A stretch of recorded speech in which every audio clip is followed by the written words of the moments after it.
There we go. There we go. All right, says I'm live. Let's make sure. No, I did not want music player. Stop it. Okay, let's make sure there's no error.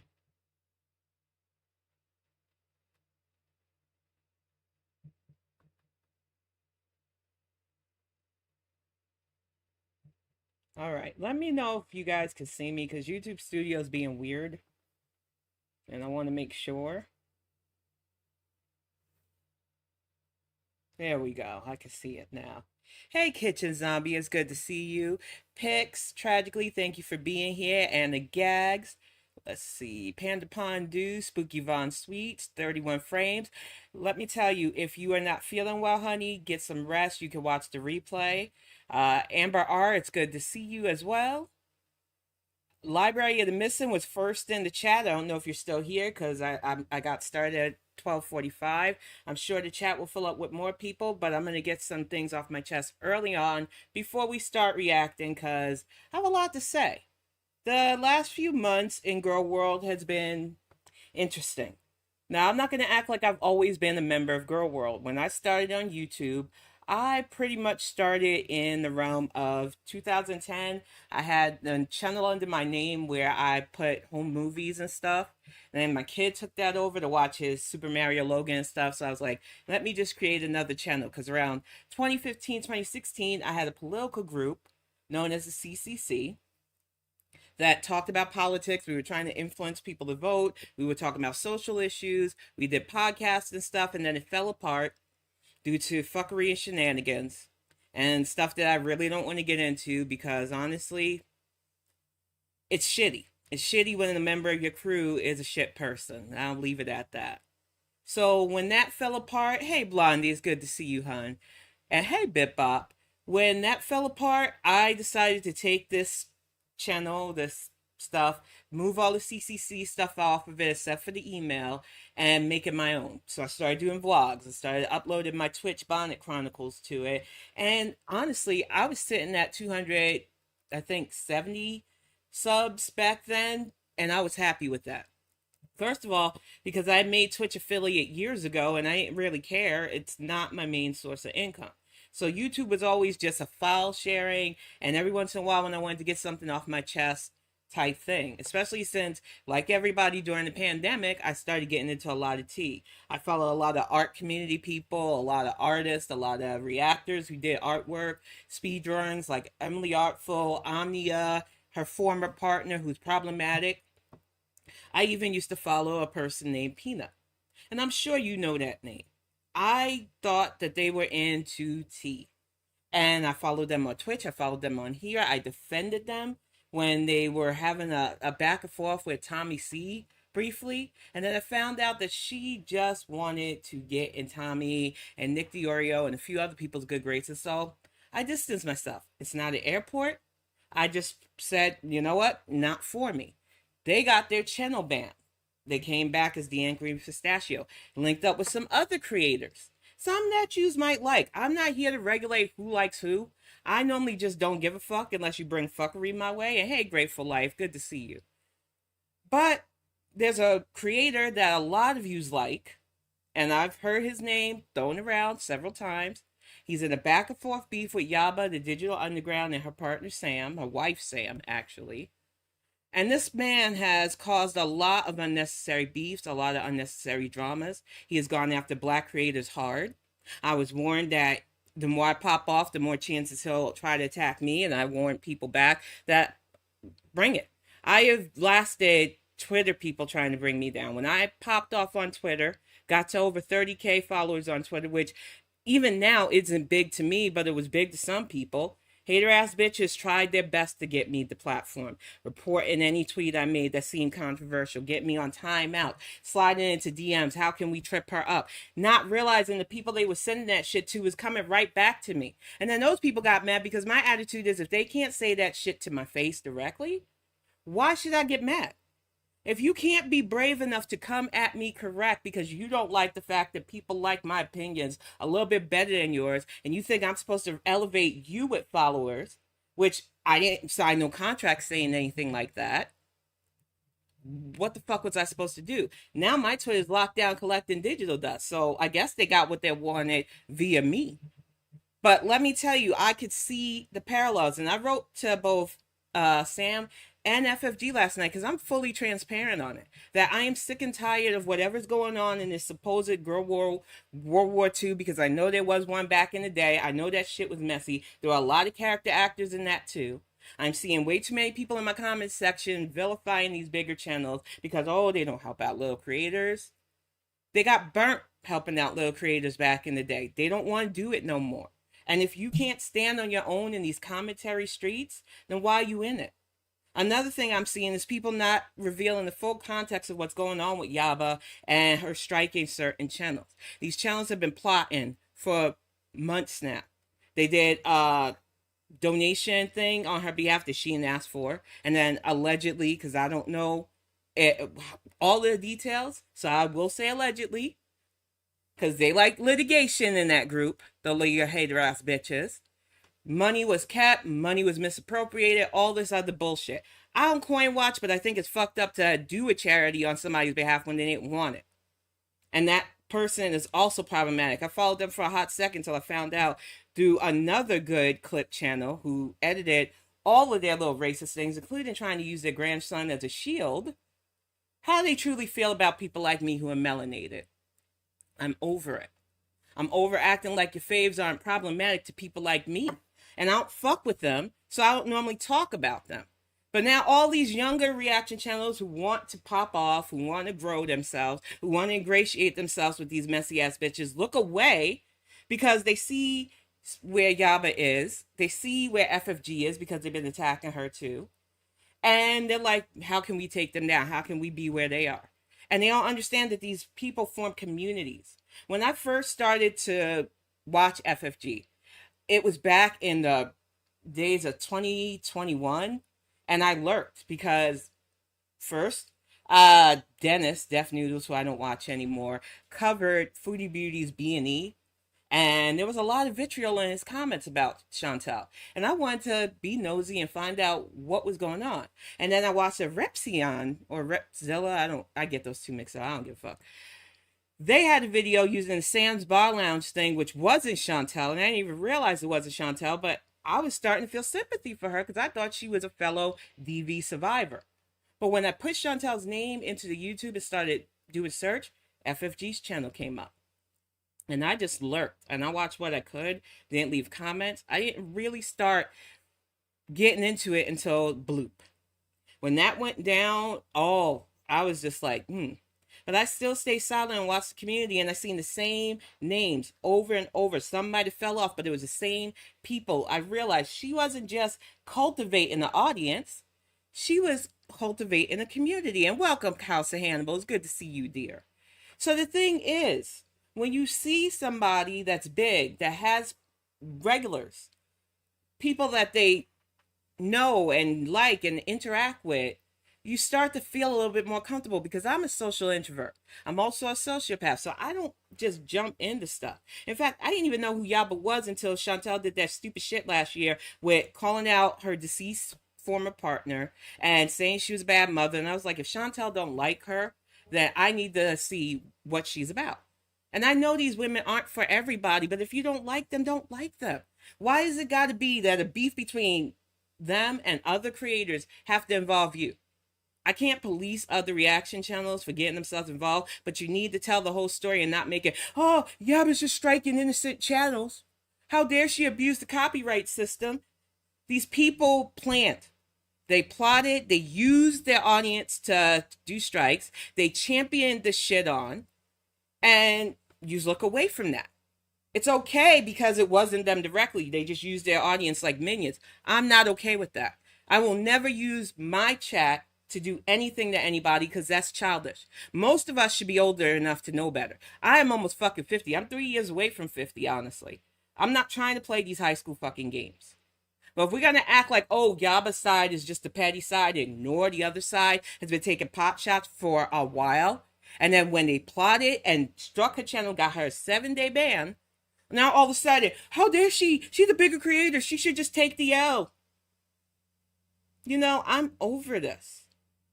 I really am. I know by getting the big toddler her little timeout around her birthday, I know she's waiting. She's been anticipating me fucking up so that she can get me back. I'm not going to let her have it, even though I'm going to be using a bit of spicy stuff today. I don't plan for this live to be monetized because I will be covering the Kendrick and Drake beef. And Kendrick said we could play his stuff without getting copyright struck. But I know they're hater ass bitches. I know there are people that will smile in your fucking face, even in Gorl World, while waiting to plot your downfall. That's why I stick with those I know. I'm friendly to those I vibe with, but the moment I feel that I can't vibe with you no more, I don't fuck with you. I had somebody come at me sideways because of a beef she had with FFG. And another streamer, matter of fact, your chat Hannibal, to be fully transparent. And then she kept coming at me in comments. I didn't know what the fuck was going on. I made a comment in Yaba's channel, which apparently she lurks in too, about people being haters. And she, like a hit dog, hollered. I actually liked her stuff. I stayed away from the cult shit she was putting out there, but I liked her channel and I did not want to be pulled in the middle of a beef. And the way I handle stuff, my position is if you're in a fight with somebody and that person ain't asking me to be involved, but you're asking me to take a side, I'm going chaotic neutral because I don't trust you. It's your fight. You shouldn't need me to back you up. And they kept going at it. I made a short about it. I was like, I don't want this. Leave me the fuck out of this. You're supposed to be old enough to know better. They didn't. Hey, aren't you exhausted? Hey, HS and DG. The point is, I'm not here to be the kumbaya expert. I'm not here to make peace. I'm an old auntie. I give my opinions on shit and I keep it pushing. I like who I like. I don't fuck with who I don't like. But if you're going to be out here, especially a smaller reaction channel, thinking you're going to pop off by taking swipes at these bigger creators because you don't like them and it's your right to not like them, then you got to understand that you are doing the dirty work for people who will smile in your face and then wait to stab you in the back too. I don't like that person that I brought up earlier, the guy that goes by GG, but I know a lot of yous do. So I don't say anything when you're praising him. I don't say anything when you kick him with him because I'm not your mama. I'm not here to regulate who you talk to on here. But from everything that I've found out about his discounted life profile, about him going after black female creators hard, especially threatening them in real life and shit, I'm not playing those games. No new friends for me at this point with that shit. Because you know what? Trust is earned with me, and I don't give trust easily in this fucking online shit. And I'm just sick and tired of seeing people ingratiate themselves and play these sides games and then get mad when they get burnt by the people they think they helping. Nobody, not Sam, not Yaba, not FFG, have ever asked me to get involved in any of this. I am completely chaotic neutral when it comes to this. But I've seen people in my fucking comments saying, well, they didn't highlight your super chat. Aren't you mad at that? No. You know how many super chats these women get in their fucking streams? You know how many people sit in their streams daily and nightly for FFG? Sometimes I say spicy shit too, so yeah, they might not read it out. They might laugh at it. It ain't about that. There's a reason why I never personally advertised. One of the first things people said when they found out I had a channel, why didn't you tell us? Why did you say stuff in chat? It wasn't my place. I believe there is a certain etiquette when it comes to just wanting to sit, react, and watch other reactors and not make it about you. I'm a sociopath. I'm not a narcissist. So I didn't feel it was right to do that. If people want to plug, you plug. But I'm not expecting that. And it feels like there are too many people that think because I do that for them, they owe me. And I don't want you thinking that. I know Gorl World has been toxic on and off. I know there are people that hold over your head. Oh, I gave you this. I built you that. No. If you got personality and you've grown your community, that is you. That is not somebody else. They might have given you a little bit of platform on their stuff, but it is you that keeps the people there. And I'm just sick and tired of people playing these fucking games in this fucking Gorl World. It's supposed to be about reaction. It's supposed to be about opinions. It's supposed to be about having fun. And it has not been fun these last couple of weeks. Because some of us just don't want to be in the middle of whatever fucking beefs there are. We just want to kiki it up, laugh, have fun, and keep it moving. And like I said, y'all all want to vilify the bigger creators, but ain't none of them sicking their communities on anybody. Ain't none of them go, hey, get them, strike them. Yaba said on record herself that she has gone after anybody who uses her content herself, and whatever happens, fucking happens. So all of you trying to spin this, ignoring that there is literally, they're on Discord groups, they are in their chats, encouraging people on Twitter to do this shit to these bigger creators, and you're looking away, and it's not okay. And that is all I'm going to say about this after the fact. Don't ask me anymore how I feel about what went on before I went into Gorl World. I don't care. If I like a reactor, I like their content. I ain't trying to be their BFF. There's no parasocial relationships here for me. I like their content. I buy for their merch. I send them stuff if I feel like sending them stuff. That's it. There's no transactionality for me because I grew up like that. I have family that acted like that. Any favor they did for you, you had to owe them for a fucking lifetime, and they keep bringing it up. I don't want my social circles to be like that. And if you're like that, you're going to realize really hard that you're going to end up doing a favor for somebody that's going to hold it over you for the rest of your life and make you do shit you don't want to do. Is it worth it? For viewers, is it worth it? I don't think so. I think for real that people need to understand where I'm coming from with this. Gorl World is supposed to be fun. I know beefs happen. I'm going to cover a big beef that I'm actually really interested in later on. But I'm not interested in these petty Gorl World beef. If I was, I'd be fighting with all these Montel back and forth. And trust me, I would snatch his fucking edges. But right now, all I want to do is have fun. That is what Gorl World is supposed to be about. There's so many great reactors that I got to get catched up on. This week was rough. Last Saturday, y'all saw me start to fade out a bit. I was getting dehydrated. I exercised. Before I did the live, I was just feeling rough and I did not hydrate properly. I'm keeping on that today.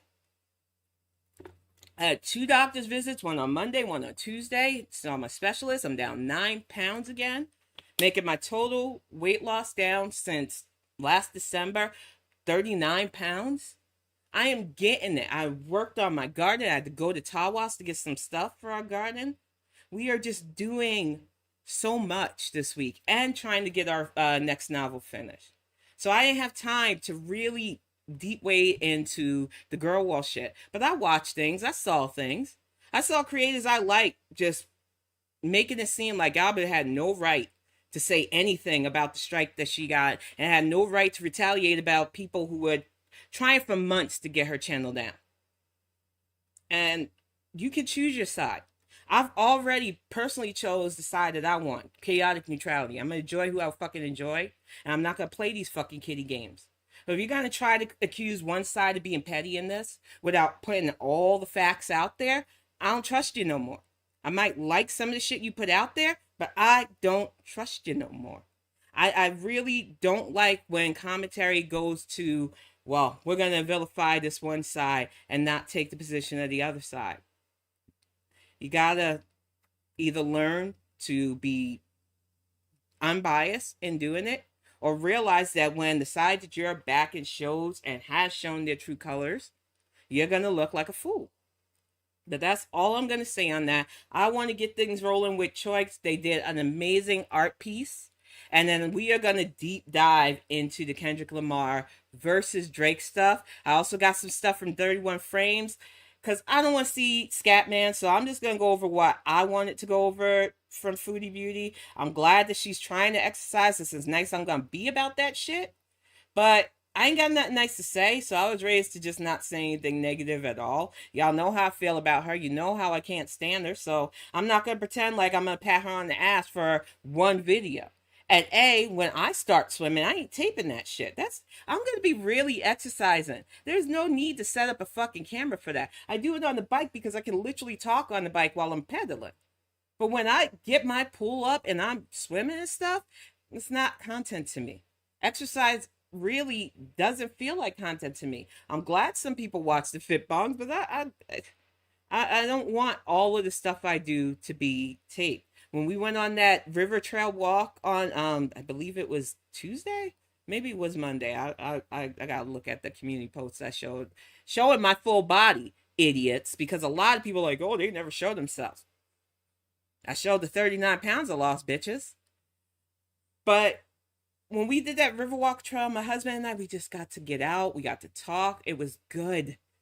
I don't see pointing the camera at him or I while doing that. Not everything needs to be fucking content. But, you know, this is Chantel's only way to make coin. But we're going to fire up Choice. I love their artwork.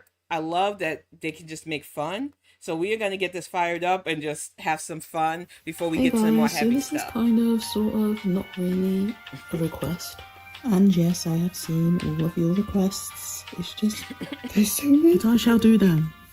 Give me time. Today we're having a little throwback. And before I let this play, she is not the only artist. I've seen Aren't You Exhausted? I call them AYE. They did my beautiful background here. They do commissions too. Please look at their artwork. They do amazing things, Gorl World and non-Gorl World things. They are very talented artists. Hey, Poo Poo PP, good to see you. Capricorn NJ, Rose Dawn Reacts. It is really good. Yeah, only Chantel would do that, and it's just sad. It did, and the gags. It did look like two toddlers playing in the pool. It was crazy, but you know what? If she keeps at it, I have said in several comments that water exercise is the best at her size. It's the best at anybody's size because it's low tension. You might feel it after you get out if you really swim and stuff, but while you're in the pool, you don't feel that shit. So if she's gonna keep at it, seriously, great, but I don't trust her. She's done this shit before. It's half-assed, and until I see some actual results, because the bitch tried to say we're the same size, and I don't think so. I'm just gonna be skeptical and side-eye her as usual. We found out that Salah was a scatman. Oh yeah. And while I was scavenging the internet, as you do for my video, I buckled up on this masterpiece. I present to you the Chantel poop song. Let me make this bigger. Chantel poop poop poop poop poop poop poop. Chantel poop poop poop. Chantel poop poop poop poop poop. Chantel. Make this bigger for a bit. And Because please this note is that so I don't talented. hate these women, and yes, I know they do stupid shit, but to be honest, I don't care. Yeah. All I'm here for is satire shit. I've Yep. been doing satire shit It's since I all was in about uni. fun. That's what I do. Satire shit. And you know what, you guys? I was thinking maybe I should start doing tutorials. Maybe I how will to watch her watercolor, tutorials or their how to tutorials. draw I haven't figured certain out body parts, what maybe. pronouns choice And goes not by only yet, that, so maybe open a Gorly pop shop. Would you That- buy my prints? Would you buy my pickle gripping Chantel pieces? Would you? And if so, let your girly pop know. I think Okay, I'm gonna I shut up think now people and let you should. watch me paint. I love the artists in Gorl World. I Bye. think there are plenty of talented people, and once I can support, I definitely plan to support a lot of artists because I would love to have some prints. You know, I love prints hanging up around my house.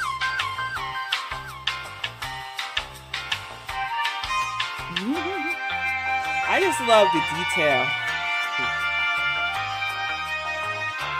I love the detail that they put into their watercolor work.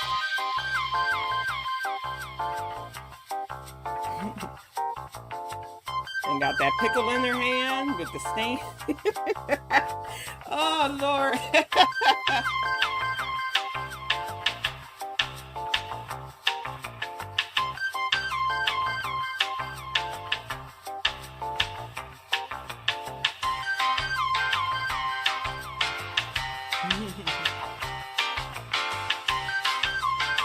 Oh my goodness. Got the tail and everything. Woof, woof.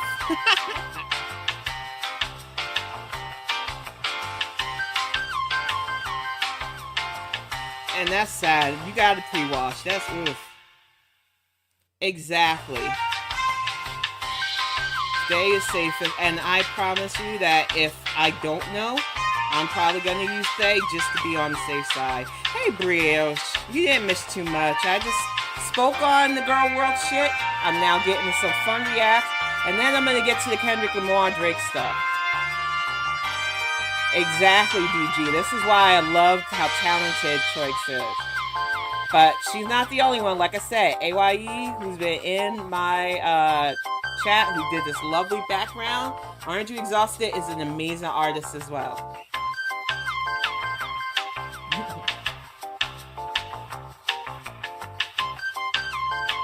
The crying, the pooping.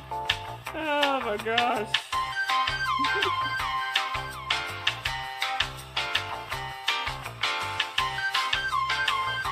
This is some amazing work.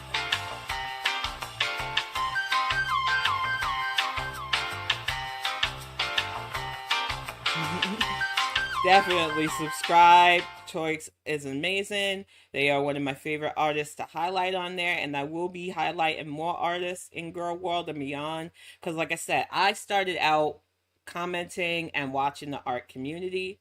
That was my jam. But we are going to get to some quick foodie reacts, because the heart of this is the Drake and Kendrick beef. I don't know how many of y'all followed that, but I've been following it all week. Was listening to stuff in the car, diss tracks, everything. I cannot wait to get on that. But I definitely want to highlight 31 Frames edit work, because Heffa was talking about carbo loading. And we were like, for what? You only walk for 5 minutes in the dark. And then they did that pool thing, which, like I said, I don't like him, so I really don't see myself covering that, honestly. But I am here to make fun of the 2 a.m. spaghetti. Now, I did have somebody in Garlic Bread's comic section saying that it probably wasn't 2 a.m. and remember Rule 1. And yeah, we know Chantel lies. But we also know that she stays up late at night watching reaction channels. She's even using our vernacular. She's even using our insults to troll, allegedly. So I believe she ate at 2 a.m. So let's watch this, because it's on under 5 minutes, and we'll see what you think. Bigger.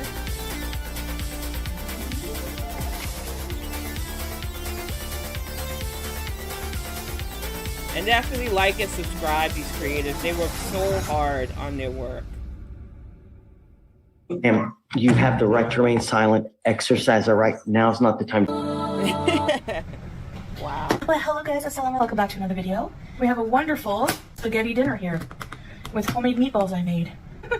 So, let me just pour. Quick pause, because even at my fattest, and I'm serious, I was a death fat. I'm not, no shame in my game. I'm not there now. I'm just morbidly obese now. It happens. I ain't never had 2 a.m. pasta. You gotta pace yourself. Pasta is a very heavy food. I can't even imagine eating this late. She really is up all night. And welcome, What If? Yeah, the mod should be, Tragically is normally on that, but they just moved, so it's been rough. I do have everybody's links in the description as well, because I definitely want people to just see these react editors, because with them, they make our work so much easier. You're not going to hear chewing. She's going to cut out a lot of the dead air, dead space that Chantel does, and I think 31 Frames is just an amazing, talented editor, along with so many other people I feature. Pour some parm cheese. Bismillah. I'm so hungry. That is it's way 2 too a.m. much and cheese dust. I just got back from a 5-minute walk, so I'm just replenishing here. Beauty bite. 5 cheese. 5 minute. Ma'am, you went on a 5-minute walk. You're gonna eat like at least, and I'm being generous, 1,200,000 calories in that pasta alone, because I don't believe she did the healthy pasta, whatever the fuck that is, at 2 in the freaking okay. Good old spaghetti meatballs. Am I right? So how No, I make my meatballs? you're not right. Ground meat, of course. Some parm cheese. 1 egg. Salt and pepper. Whole bunch of spices. Paprika, cumin, whatever. Cumin is not for Italian food. I've never put cumin in any of my Italian dishes. Cumin is a very distinct spice. I use it when I'm cooking Southwestern, Mexican, Latin American things. There's a good Middle Eastern foods that use cumin as a spice in them too. I ain't never put cumin in meatballs. That, ma'am. Tell us you can't cook. I blend in the food processor, some spring onion, green pepper, coriander, or cilantro. I don't like cilantro. It tastes like soap. Pretty Hey, much. Leona Make meatballs with any Farner, kind it's of good to ground see meat. you Chicken, here. turkey. She really is, and this is nasty. It's an odd time to make Sweet Suzanne, spaghetti the Swedish meatballs, I know. Ernie Hooker, I love But I had your to name. use this meat. Because if not, I reckon it would go bad. Lemon water. I love it. You have a freezer, right? It wouldn't go bad unless you left it sitting out all day, which is gross. You really, if you need to defrost meat, the best method is to plan your meals ahead of time. Use your fridge if you're taking it from a freezer, and let it defrost naturally. But Foodie does everything wrong. She drives me nuts as a home cook. But I know I have a lot of parm. I would rather not eat spaghetti if there's not a mountain of parm. So I don't put parm on my spaghetti. It just adds That's nasty. so much flavor. Yeah. You don't know how to cook. If you cook spaghetti properly, it would have its own flavor. Like, I don't even understand her nonsense. Okay, whatever. They're soft because I didn't use breadcrumbs, but I don't have breadcrumbs. Bite, bite, bite. You had enough bread. You could have made your own breadcrumbs out of the pita, the mountains of pita you buy. Whatever. Really? I'm talking to Don't a have much wall. to talk about. Not really any updates for you. So why are you doing As this? I did make this at like 2 in the morning. Do you think some people are just like born to be night people? I'm not sure. They say day people are the most successful. Like usually. I used to work at night. I did what I could. I used to work during the day. You do what you can to make your ends. It ain't about being successful or not. You literally make your money for feeder content. So I don't know what you're going on about, but she's delusional and she only gets worse than the next one too. Typically, and it's not true for everyone, but I'm generalizing because that's what they say. You know, statistically, that day people are the most productive. They're business people, things like that, entrepreneurs. We can't go one foodie thing without a little bit of bigotry here. So now people in the LGBT are the most productive. Do you know anybody besides Pete's? Because if you're going by that measure, your bestie's slacking real time. But I digress. My guess is entrepreneurs just get sleep whenever they can. They probably Exactly. do. Hey, Mudslicker's good But to the see night you, people hon. tend to be more creative people, like artsy people. I'm not artsy and creative, social and media I'm a day creation, person, so what the fuck is is she that art? talking about? It can be. Oh, you need to look at my drink so it makes you thirsty. It was out of view. It doesn't. These are just falling apart. It's not church basement Because spaghetti, she but probably church basement boiled spaghetti them meatballs. noodles to No, all not even heaven. because She didn't make them I al think church dente. basement spaghetti meatballs would be like, I would have Hey, to not a say zebra. Good to see you, they hon. probably use. No, I was gonna say they use frozen meatballs, but I don't think that's true because I think that those, you know, friendly, cute old ladies, volunteers who volunteer there probably have a good wartime meatball recipe or something. Way to My grandmother on my generalize. dad's side always used to make the best sweet and sour meatballs from scratch. Always about they were food. good. The sauce, the tomato sauce, I made it with, I use my food, I love my food processor. Fresh tomatoes that were very ripe needed to be used up. So I thought, how perfect. And you know, we're not So going to cover her I'm gonna use chicken my food meal. processor She for got the a garlic fork first, there. She saute didn't want it to in a little watch bit a of butter fucking and olive fork and oil, she's a added spoon pureed tomato instead. sauce, Something fresh wrong tomatoes, with this chick. a little bit of tomato paste, some seasonings. What else? Yeah, it's very, I can taste the garlic. Yum. Best smell ever is sauteing fresh garlic. I It's don't so believe good. you. And onions. Added a tiny bit of cream to the sauce inside of the meatball. Try blending up pepper and putting it in your meatball or meatloaf. Has such a nice flavor profile. It really does. There's no right or wrong way to make a meatball. It's just, I have several knowns who would tell you So I'm we're always wrong on improvising. that. Like that. Oh, yum. So much flavor. I tried to clean up as I was going, but let me tell you, it's not going to be the fun part. That's the fun part about cooking, right? Worst is always the cleanup. Especially when you go to huge dinner events like Thanksgiving I or clean Christmas as I or go along. My April. grandmother taught me that. Just clean as you're cooking, As an adult, and you you're won't have a expected shit to, ton of stuff to do. You know, and you should help clean. But when you're a kid, like a young kid, you don't have to worry about that. I used to complain about More proof she didn't grow up in a black household, because you did them dishes. I do not even, Now, my rules in my house is whoever makes the mess cleans the mess because it's just easier. Kiddo does his dishes when he uses them. I do my dishes. And sometimes I do all the dishes depending on how much cooking I've done. But to say that a child didn't have to do... Okay. Tell us that you lived in a household where you were spoiled without saying it. Because a lot of us Gen Xers had to do our own cleanup constantly. And at holiday times, we were the cleanup crew. So, I don't know. It must be nice. having to sit at a separate table. Like when my grandma on my dad's side would throw a Christmas dinner, for example, as a kid, all the kids there would have to sit. Excuse me. at like Ain't she sweet? I am, and I hope you're having a beautiful one too. Like a Fisher It's Price raining here table set or today, but it ain't that something. bad. Adults would I be got a lot of stuff done this morning. laughing I'm happy. and drinking. And She whatever. really is, But they had to Leona. clean up. We didn't. Anyways, guys, that's just a short little mukbang today. I just whipped up something really fast, like At 2 a.m. super fast. So I didn't film it. I just wanted to get it over with. I didn't feel like filming, worrying about angle, whatever. You know. Yeah, because you're so but the professional. homemade, like tomato sauce, when it's made with Homemade. fresh tomatoes and fresh I'm garlic, saying. so good with a splash of cream. Chef's kiss. Gross. Anyways, I hope you enjoyed this video, and I hope you had an amazing dinner, something to eat. And I will see you my guys in the dinners next are video. normally Check out my before 7 p.m. I know went to a park people with who Salah, work we do went to things live differently, stream but they ain't in no way I Kuwait, can eat at so 2 a.m. if you That's wanna crazy. see I some like of to the be asleep at 2 park a.m. in Kuwait If at I'm up nighttime, too late, it I'll throws be my whole fucking day off. Check that out. And of course, please like and subscribe, and I'll see you in the next one. Bye. Whatever. It's her ends. Yikes. 2 a.m. spaghetti. And then trying to be like engaging but failing as usual. But she also decided to carb a load with rice. And thanks again to 31 Frames. Let me make this a bit bigger for y'all. For covering this, and the eating sounds is why I was gonna really dial back foodie stuff, because it gives me a visceral reaction hearing her chew. I can't do it. It gets on my nerves. And I'd rather be real about that. There's a reason why you won't catch me out there eating. It's not because, oh, I want to hide what I eat. I don't really eat that much, but I don't find mukbangs appealing. I don't care who's doing them. You could be the sexiest person in the world. I don't want to hear those sounds coming out of your fucking mouth. That's just not... I'm from New York. I don't think it's just a New Yorker thing, but we get viscerally angry hearing people chew and smack. And I know a lot of people have said that in different comment sections too. It's just vile. So no, I was going to scale back until I started seeing more edits by people like 31 Frames. They used to save me reacting to the heifer so far, because honestly, I just don't like the sound of her eating. I can't do it. And I'd rather be upfront about that shit than try to act like I could power through it sometimes. It just raises my blood pressure. Ain't worth it. And this is her May 8th rice and Bukhari Afghani food thing. And when I say yikes. Hey Tracy M again. It is so good to see you, hon.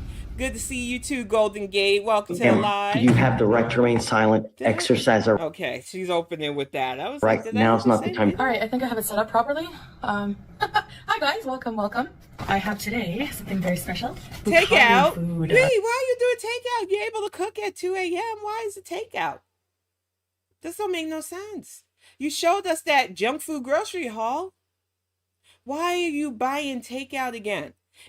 I'm telling you, one of the things that really, besides my family working with me on the weight loss, opened my eyes as a former bookkeeper, how much money I was spending on just fucking takeout alone in a year. It's a waste. And takeout should be an every once in a while treat. The way she eats it, she has had to spend thousands, if not more than at least $50,000 in the last couple of years on takeout alone. That is crazy to me. And then she wants to get on, well, I might not have much, but I'm humble and all that bullshit. When I told myself by 50, I wanted to be a homeowner. I wanted to have my own. I wanted something I could pass down to kiddo and any potential kid I have with my partner. I wanted things like my grandparents had. And the fact of the matter is, she can act like I'm being snooty about it. No. I put a goal in action and I stuck to it. And the shit she talks about, morning people having more goals, LGBTQ people having more goals. If you set a goal for yourself and work at it, you will hit it. It's not that it's not rocket science. Yum, Bukhari with chicken on coal, and why is the chicken piece so I gave small? Salah my leg, and we gave him some meat. I just took a bit because I don't want a lot anyway. Okay, let me just set this up here. But you kept a lot of fucking rice. Potato broth, soup. Now, we said this in FFG's chat that night when she did that live, and I was just fucking shocked, because I love potato soup. Is one of my favorite winter soups. I make it from scratch. I get my little green onion toppings. Sometimes I use a little aged white cheddar in it. It's a nice, hearty, but heavy soup. I eat it by itself. It doesn't really need anything extra in it. It's with potatoes, a bit of vegetables blended in. It's nice. I got the little emulsifier. I get it nice so you can either sip it or use a spoon. It's great. But it is a very heavy soup. I cannot imagine having that much rice, that soup, and just where are the greens? Why is it every food she makes looks just bland and nasty? She's supposed to be a professional mukbanger, ain't she? It don't make no sense. Hey, Dr. Ray. Maybe I'll try eating some onion with it. And this sounds lovely. I'm glad you got to spend time with your grandbaby. And I always give you onion. We have some. Oh, there's some green. Maybe she won't find a worm this time. Rice, some fresh delicious bread. You don't need that bread. Okay. You didn't need that Of bread. course, some yogurts. Chocolate yogurts. Yogurts? We have some ice, water, and we have, that's it. And shout out to Bad Seed that found the label of the yogurt. Now, even though that little jar of yogurt looks small, it actually is supposed to have 5 servings. Bad Seed showed the nutrition label on that, and each serving by itself is about 150 to 170 calories. And you're supposed to have 5 servings out of it. A lot of people don't read the servings. They see a smaller container, and they think, well, I could eat the whole thing and not be bad. You need to read the labels. You need to know what you're putting in you. It is the only way to make sure you're not overindulging in stuff. I don't care that it's full-fat yogurt. It's actually good for her digestive tract. That's the only positive I can say about that. But she wasn't supposed to eat the whole container in a serving. I just don't even understand it. I know. It's like it reminds me of those trench coats that those weirdos in New York used to walk around in and then flash you. It makes no sense. All we have left to do is say Bismillah and dig in. Whatever. Okay, so we're gonna put some of the broth. You can Has say beans in it as Bismillah, well. Idakamatsu, So I've never had bukhari thank in a you for the while. food, So, a little those of you prayer. who are But unaware, if you're not bukhari sincere, who is cares? basically, well, it's anything but basic. Let me try the onion. Crunchy, flavorful. The white onion is very mild. And my favorite. I love onions. I'm growing some. They're just one of my favorite root veggies to use in a lot of my stuff. She should have more beans on that plate, a lot less rice. She should have more greens on that plate and more of the chicken, because the proteins, the veg, the beans will help her digestive tract along with the yogurt. That's just my advice on that. Meals here. I love it. So bukhari is a style of rice, Middle Eastern style. It's very popular here, Saudi Arabia, from the Middle East, but it's originating, from what I understand, it's Afghani. There's going to be a ton of rice left over. Like, they fill this to the brim. You'll never guess how much this meal, both meals, Salah got lamb with delivery, everything, 5 kg, so 20 So she 20 bucks. basically door dashed it too. She wastes too much money. Give or take, I think. Not bad. If you come to Kuwait, because some people think Kuwait is expensive, eat at local food chains. It's much better. Whatever. It's the food is so fresh. I love it. Okay. So yeah, it's Afghani style rice, and it's got julienne carrots, Too much raisins. onions. They use dry lemon. Before coming here, I didn't even know dry lemon was a thing to use in cooking. It's like little round black lemons. What else do they use? Chicken wing. I love chicken wings. I used to not like them. 7 spice. What else do they use? Cumin. Tons of spices. Some lamb meat. I don't like lamb typically, except in this style. It doesn't taste as gamey to me used in this way. Chicken. Barbecue chicken on coal is like the best. It's If so you good. say so. Put that here. I grilled some shish Perfect. kebabs I the can other just day. dig They in. were delicious I and love way the raisins healthier and than this carrots. shit. I'm gonna be eating the white onions that come with it. Normally, I don't. So, perfect meal. So yeah, there's like, I think there's like 2 sides to Kuwait. Like, just like Who a asked lot for of, like, this? same thing with Dubai. There's a very newer, extreme wealth, upscale, fancy areas, luxury areas, okay? And they have that here too. If you just go to like the luxury section of the whatever. avenues, or, areas like that. When I forgot. Are you saying yours isn't luxury? Where it's more traditional, old school, more multicultural areas. And it's typically nestled. Are you trying to say the multicultural areas are the poor section? She's problematic. Among these other areas. You have the old souk, old markets, Middle Eastern style, traditional areas. It's nestled among these areas that you find these little I bet gem that's not the restaurants only that thing you found. You had serve some glassy food like eyes this. in the other Oh, my screen. veggies. So places like this are very popular. Why would you announce you ate all your veggies? You're 40. That's something my kid did when he was like 2 to 5. Yeah, wow. I drink a lot of sweet drinks, or I'm trying not to now. I have, obviously, but there's nothing I don't drink in the sweet world drinks no that more. beats water. Cold, ice cold, delicious water. There's a restaurant here you called need Al water Shabam. 'cause you're It's beat a up. restaurant chain, local. They make Iranian. It's not like you're food, rehydrating kebab, from stuff like that. exercise. And they serve bread like this. And when you walk in the restaurant, they have a man or 2 whose job is just to constantly be making fresh bread. So they have this You probably keep huge him in oven, business. wood oven, old style oven. I don't know if it's wood, but maybe clay. I don't know. It's one of those old style ovens, and they're just constantly making fresh bread, because when you eat at that restaurant, they give you a whole basket of it per table. It's so I bet good. you eat a We can couple do of video eating baskets. that. I'll try to link it here so Yeah, you guys I'm can good. see the deliciousness.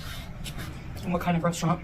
I would say one thing that's different about dining out here is the gender separation. So like some restaurants are for males only, unless it's a family restaurant, they call it.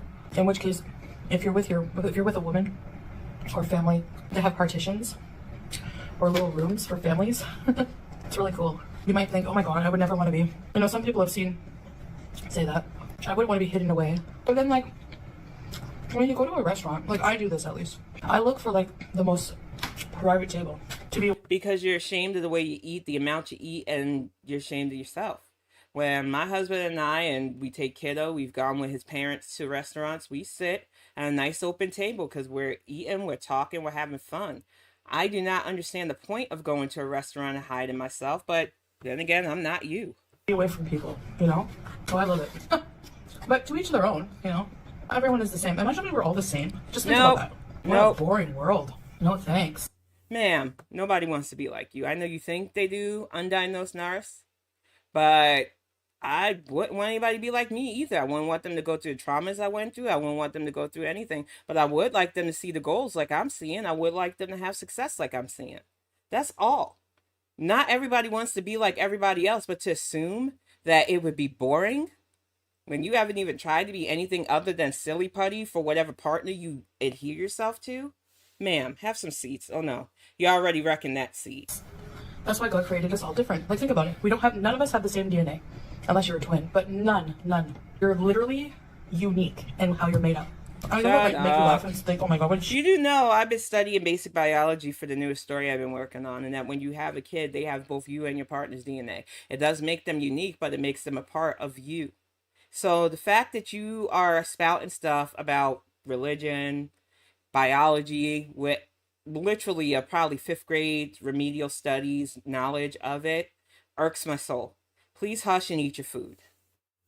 Cheesy, corny comment. She's a mess, y'all. It fascinates me when you really think of it. And I have a lot of these existential moments. But yeah, I'm done. Look at the leftover rice. More bite. And she uses it with chicken that's just spatchcock. This bread, I can't finish it either. It's like the size of a tire. You think you've seen complimentary bread? This is complimentary bread. Oh, carb-loaded meal makes you sleepy. Carb-loaded? Don't athletes carb load before they do marathons and things? Not always.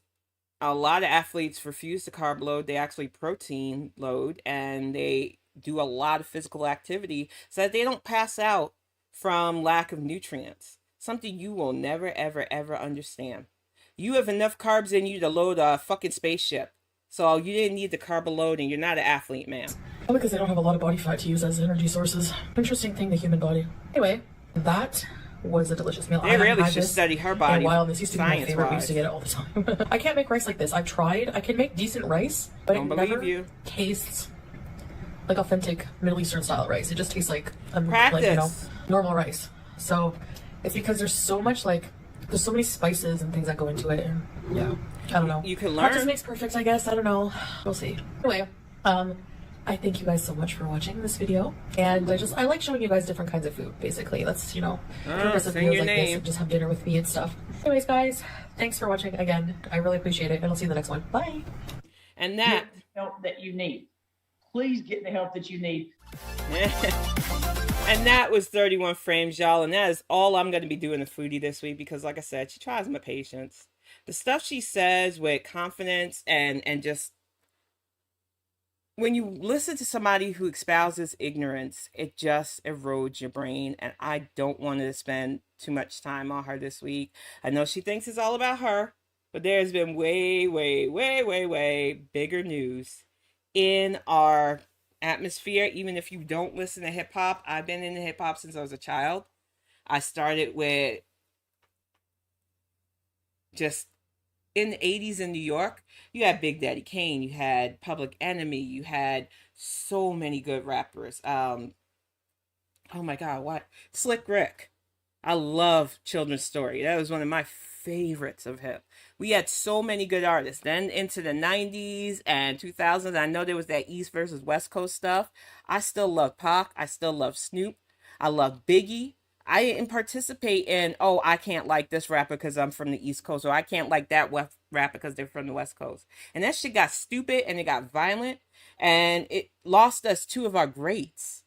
And I will never forget how I felt. My sister went to Biggie's funeral. It was just massive. And it's just sad that beefs turned into this.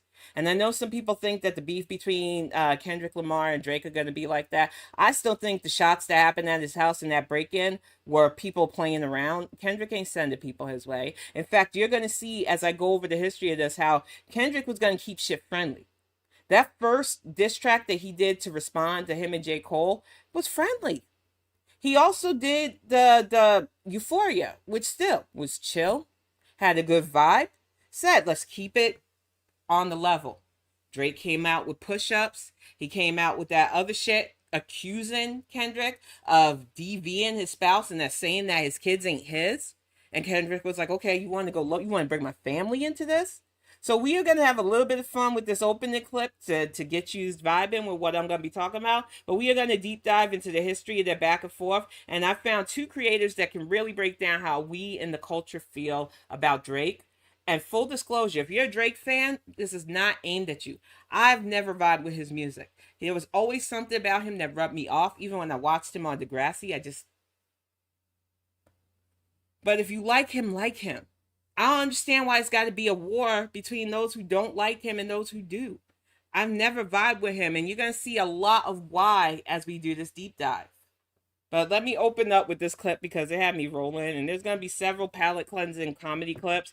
I'm not going to be able to get to all the animations because I had several, but I'm going to leave their links in the description so you can check them out because that was funny. This was the one that started this. This was the original Kendrick part in the Future's Like That song, and I have that on my playlist now too because it's a jam. How the line that started Drake in his downward spiral got J. Cole to back out, and I know some people clowned on him, but he knew the wave of that was coming, and he was like, I ain't swimming in this no more. I said what I said about the big three. I thought it was going to be good. I did that album, that song that he did, and then he pulled it back because he realized he didn't want in this. He didn't want to be in the middle of this. Sometimes chaotic neutral is a fine stance to have when this ain't your business. It ain't really your beef. So yeah, Drake bit off more than he could fucking chew. But we are going to get to this because I feel like this is a very comprehensive deep dive into the situation. Let me make this bigger. No, get out of here. I want the featured video, thank you. We're going to make this a bit bigger for y'all because I think a lot of people act like this is brand new. There's been animosity between these two men for a bit now. They used to work together. They did tracks together. But Drake bit off a lot more than he could fucking chew. You can't try to assimilate into a culture that you don't understand. You know, people like to blame Eminem and say he did that, but Eminem grew up in fucking Detroit. He literally grew up in the 8 Mile. This was his fucking culture. I don't have much disrespect for American rappers unless they suck at it. Like P. Diddy. He fucking sucked at it. I don't care what anybody says. But when you grow up in this culture, when you respect the culture, people can tell. Drake didn't. It's like he's cosplaying. He reminds me so much of fucking Chantel. And when I started to deep dive on a lot of this, because I already knew a lot what was going on with Kendrick. And mentioning that man's been engaged to his fiancée since 2015, but they still together, motherfucker. Some people go through long engagements because weddings are fucking stressful to plan. And how is that any of your business? Oh, did you want to slide between her legs like you did Lil Wayne's girl? Oops. Then man got his fucking face tattooed on his arm as an apology. What actual hood thug gonna do that? But we'll get to this because, like I said, this is a deep dive. We probably won't get through all of it because there's another young man that I definitely want to feature his stuff too. And then I want to get to the fun stuff. But I do want to show you that this beef was a long time coming. And like I said, I'm not a fan of Drake. I don't like some of the stuff he did. And if you're with the bop not like us, there's been some heavy allegations dropped against his crew and him because there's been some shitty stuff he's done with young girls. And it's out there. And more stuff is coming to light now. This 2024 has been the year of expose them. That's why Diddy's on the fucking rap. And I still don't think he can fucking rap. I'm just saying. And preface, because Kendrick said you won't get striked for playing his music, so I'm happy about that. But there's a lot of hard N-word and a lot of N-I-G-G-A word dropped in these music tracks. And while I don't personally use that word because I, as an adult descendant of slaves, not ADOS affiliated, but that's my fucking heritage and history, I just don't like that word. I feel it's a dehumanizing word, but I don't stop other people. I'm not here to police other people's vernacular. I just don't like using a racial slur because I don't feel it empowers me. But I will listen to it if it's in music. That's just my stance on it. So if you hear it and it upsets you, I'm sorry. But I wasn't planning for this live to get monetized anyway because I want to cover this. So I'm just being upfront. You're going to hear some slurs. It's not, like I said, I'm not going to say them, but I'm going to listen. Kendrick Lamar hate each other. Well, at least No one problem. of them hates the other I person, had to get my clean there while early, the other too. has He tried has many brioche. times to be friendly I don't like and it. squash I don't like how things. people look away. One rapper seemed to I will believe that speed it they were up. actually friends, while the other looked at their relationship as a business transaction. After 2 weeks of research, it's safe to say that one MC has lost every ounce of respect for the other. You guys really liked my last video where I broke down all the subliminal disses from Drake's new album, so I decided to stick with a similar style. And in my last video, I asked you guys to hit the like button, which is something I don't usually do, but the video did really well, and I don't know if that's why, but just do me a favor and hit that like button again. All right Thanks. then, man, So get when it to comes it. to Kendrick and Drake, they weren't always on bad terms. Yeah, Back like in I said. 2011, Drake had already blown up, and Kendrick had yet to release a major debut album. Now, Kendrick was definitely buzzing, but he was far from the star that Drake was. Even back in 2009, Kendrick mentioned Drake on a track where he pretty much admits, And I'm going to stop the young man really quick because a lot of people are like, he's not as big as Drake was. He's still not as big. Kendrick wasn't about that. And I could say that wholeheartedly. I've been listening to him since It's Gonna Be Alright. I've realized that people think that every rapper, every musician is out there just to be superstar or super famous. Some people just want to put their music and creativity out into this world. Some people want to make a difference in their communities, which he has. And he don't brag about it. That's why they tried in a diss track to call him a fake activist. But you know real activists ain't putting themselves out there because it's not about them. It's about what they're trying to do. It's about the message. It's about helping communities without getting a fucking pat on the back. Most activists are unsung. And in our community, activists get killed. So that is the real on that. And that shit, I took that shit personally when he called Kendrick a fake activist because you don't do shit like that. You really don't. And hey, Jessica Rizzo. said he thinks he's better. So did I, but I still don't like him. I'm gonna be honest, I'm not a Drake fan. Most people have no clue that in 2023, the best way to make money on Amazon It's not. So Kendrick identified really early on that the mainstream hip-hop wasn't really his thing. However, on June 16, 2011, Kendrick performed in Toronto for the very Funny thing about June 16th, one of my favorite tracks in his discography is the 616 in LA. Because not only is that Tupac's birthday, but it's my birthday. I'm the June 16th birthday, and I always loved that I shared the same birthday as Tupac. And it made me sad when he passed. But he dropped that on 616, and it just made me lit up because it was like, oh my God, my birthday! very first time, and when Drake found out he was in the Exactly, city, he decided Betsy. to hit him up so that they could Exactly. meet. I need y'all to know, it's my first A bunch of ghostwriters for Drake. And Kendrick would speak about meeting Drake in a double XL magazine and said, "That's a real good dude. He got a real genuine soul." We clicked immediately. And it was during that meeting that Kendrick provided Drake with a copy of his unreleased album, Section 80. Visions of Martin Luther staring at me. Kendrick said that Drake was the first person outside of his team to hear Section 80 and that Drake was blown away by the project. I even found a 2011 tweet where Drake posted Kendrick's lyrics from ADHD. We never do listen unless it comes with an 808. Drake liked Kendrick's music so much that he asked him to be on his upcoming sophomore album, Take Care. Throughout the track, Kendrick talks about meeting Drake for the first time and how he was surprised that Drake wasn't fake like most of the music videos. I'm gonna tell you, when you're young, especially, and somebody's a narcissist, you're not gonna know. I got in a relationship with one. He seemed like the sweetest person in the world until he wasn't. Narcissists will pull you in. They will say things. They will prop you up. They will love bomb you. They will make you feel like you're the coolest fucking person in the world until they're done with you. And that's the thing. You can start as friends with a narcissist, but once they are done with you, that's when the true side come out. I'm gonna say it just like that. Business. Hit me on the cellular, thought he was gonna sell me a false word like the rappers I know. Kendrick outlines how Drake showed him a taste of what being rich and famous actually looked like. Sat down with a few drinks located where you can't see us. A white waitress on standby when we need her. On the track, Kendrick really battles with the idea of becoming famous, as he's worried that it will change him for the worse. Yeah, like, damn, this next level that I'm going to, will I get caught up in the lifestyle and will that make me or break me? And that was what the whole record was about. I'm so glad he did. I mean, even back then, we could see the difference in these two artists, where Drake is talking about the Maybachs and his lavish life, and Kendrick is worried about his mental health and his, his relationships, his friendships. Is interesting because just 2 or 3 years later, the dude did get depressed from just being in the industry. I didn't know you. Exactly, and I'm going to play this in a moment. I need to say that because I'm just going to say it for me as a black woman. Yes, I want my work out there. Yes, I love the bits of success that I've seen in my writing and stuff, but fame is exhausting. And people that chase that dragon are going to chase that dragon until it ends them. That's why you've got to do what you love and love what you do. And you can't be doing it for material shit because you'll always be spending, flashing, trying to act like you're bigger than you are. My grandfather was a legit millionaire. And I don't say that to brag because I ain't got none of that money.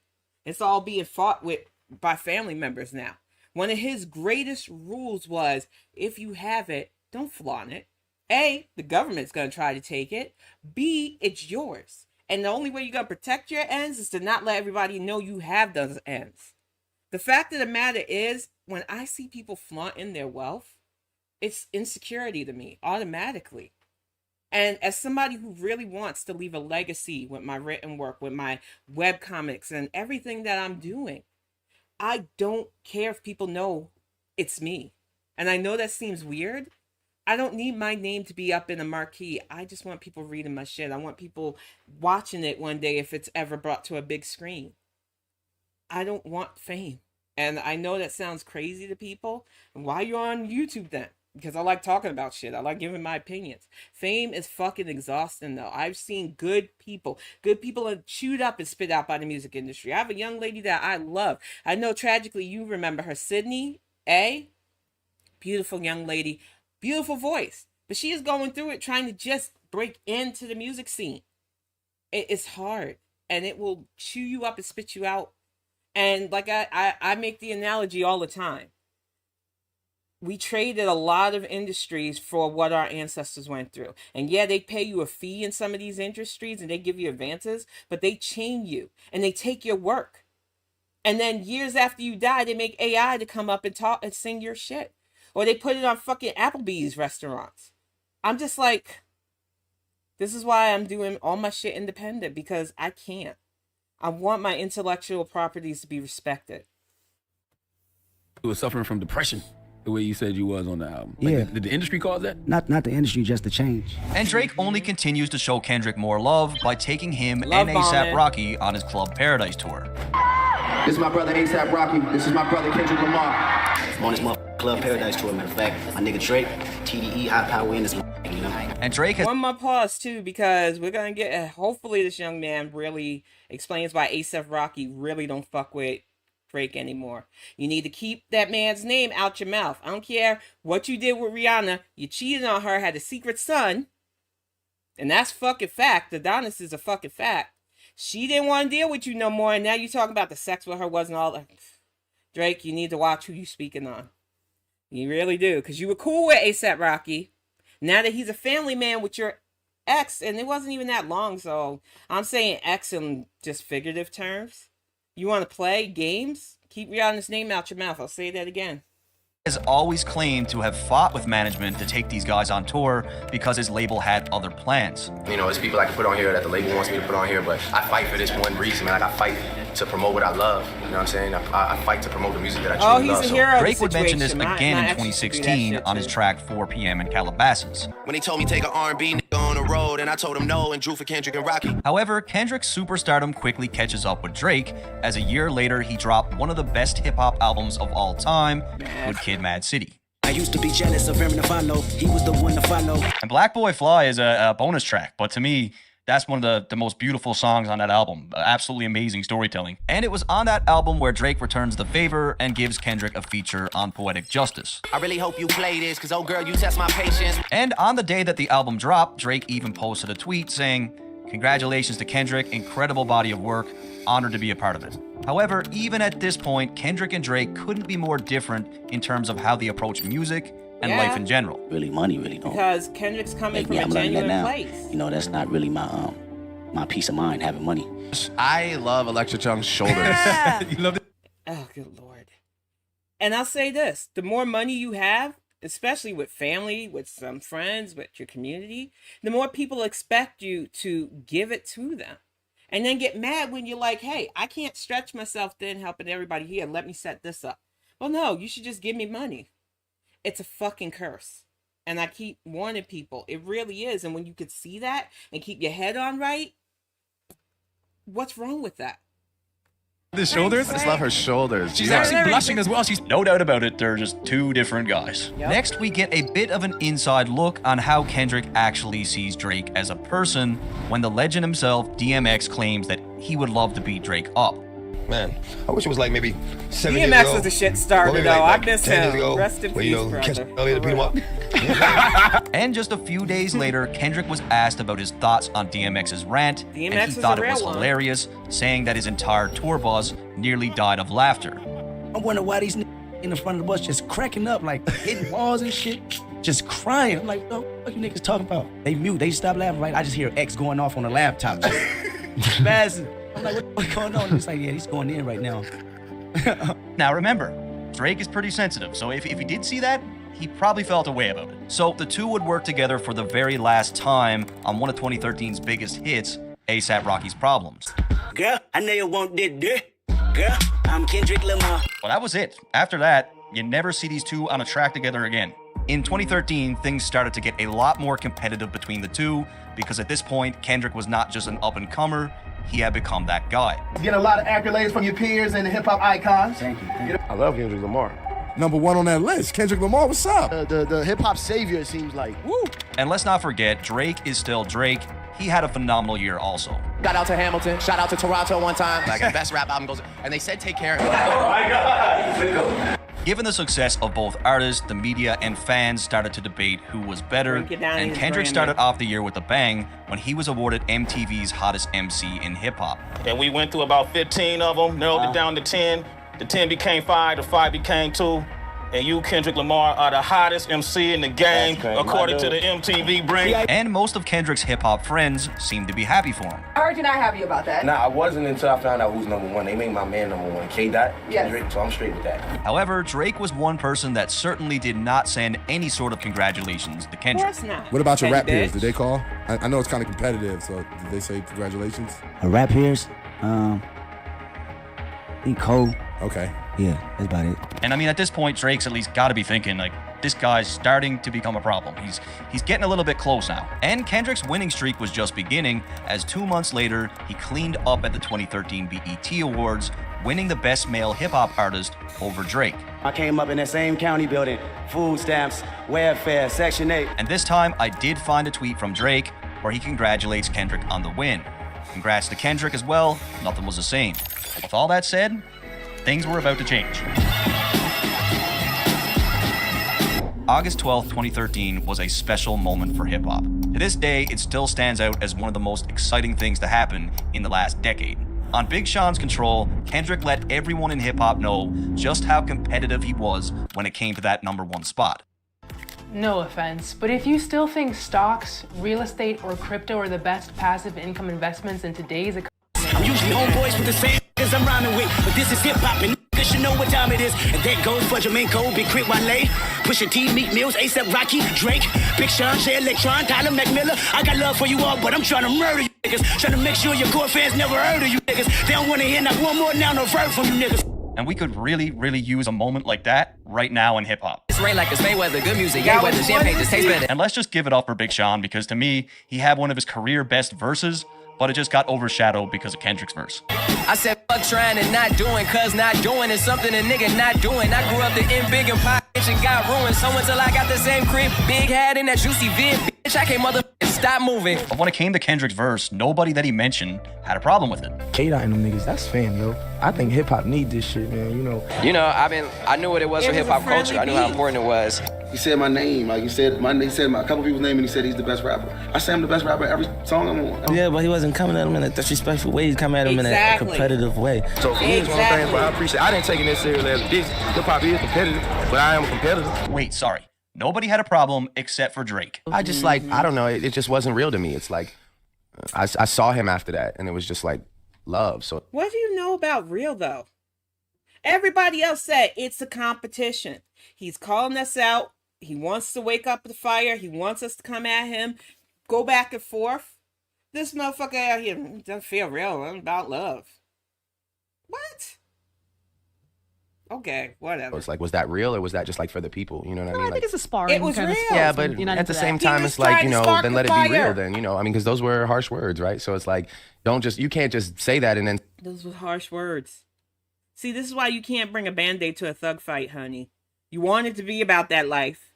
Yet when they bring that life to you, they put your name in it to see what you can bring. This is what you give us?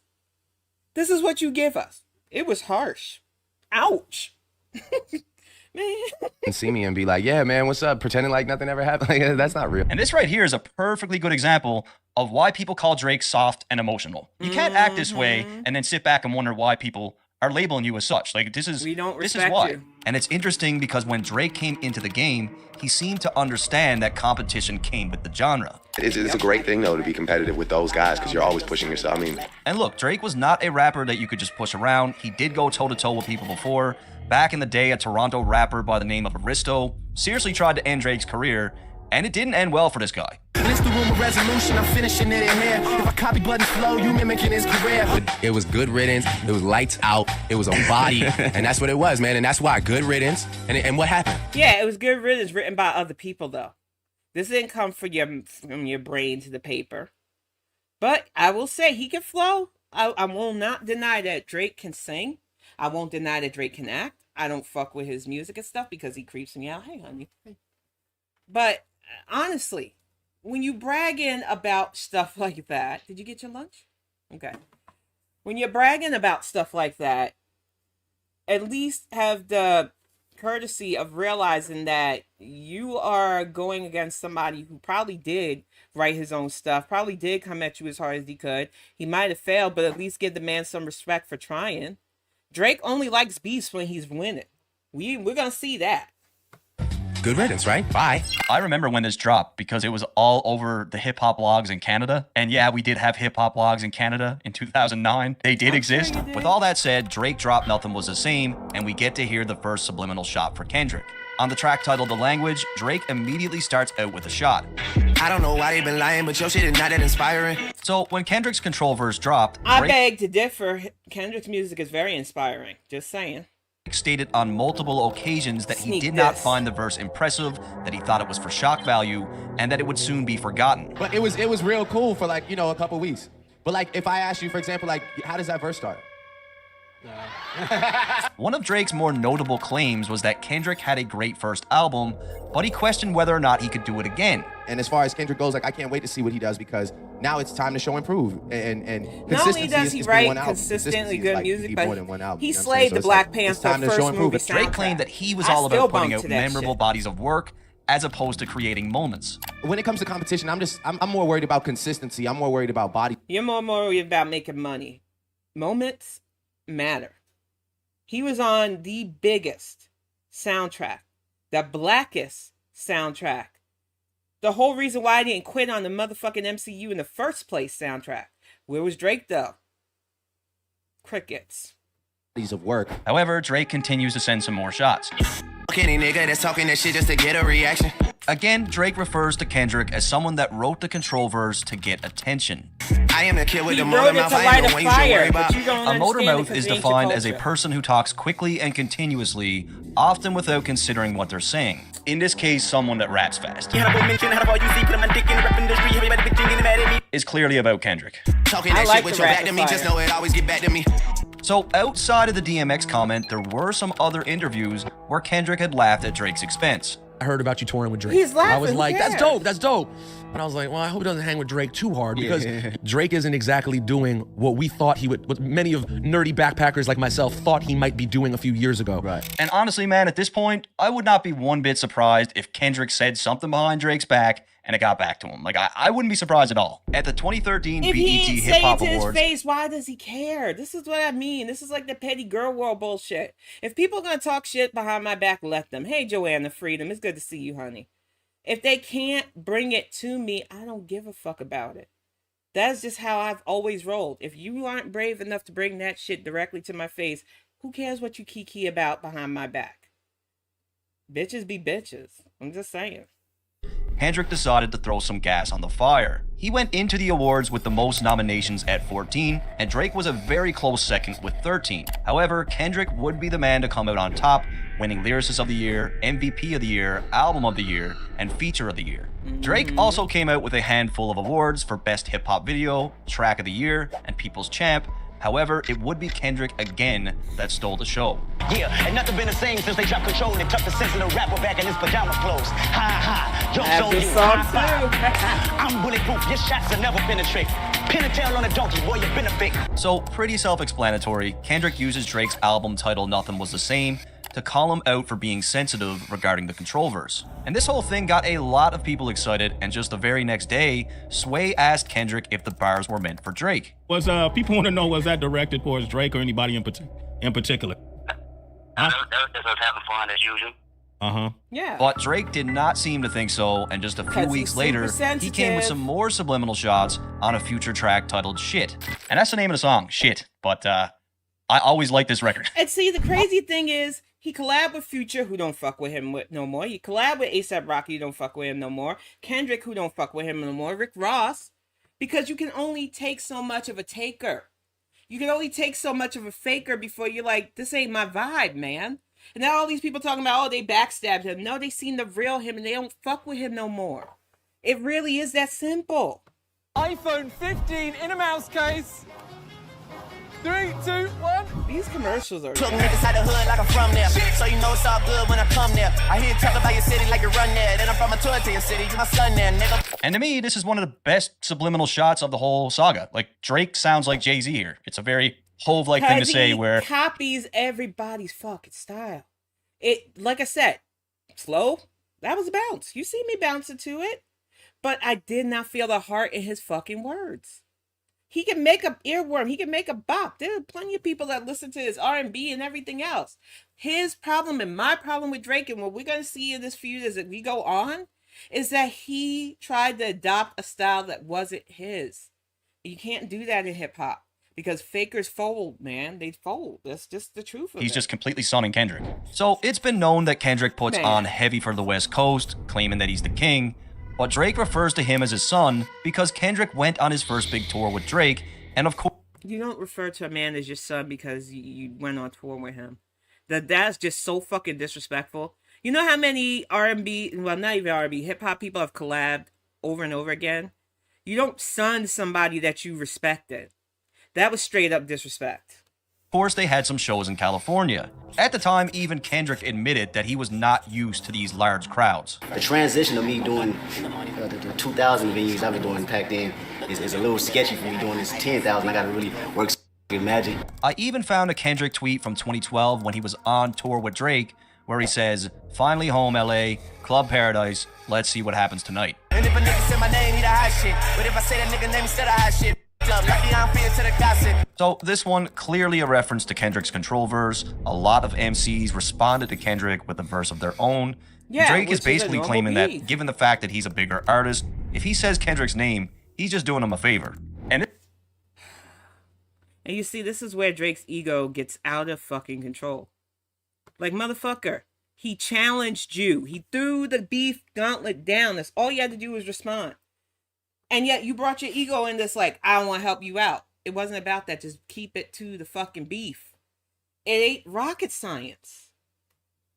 this next one's not even a diss. I just want to show you guys my favorite line from the song. Them niggas ain't got a grill, still ice grill hating. I know y'all already know Mike Will made it. Just looking at the numbers, nigga. Wait, ain't got a grill still? What?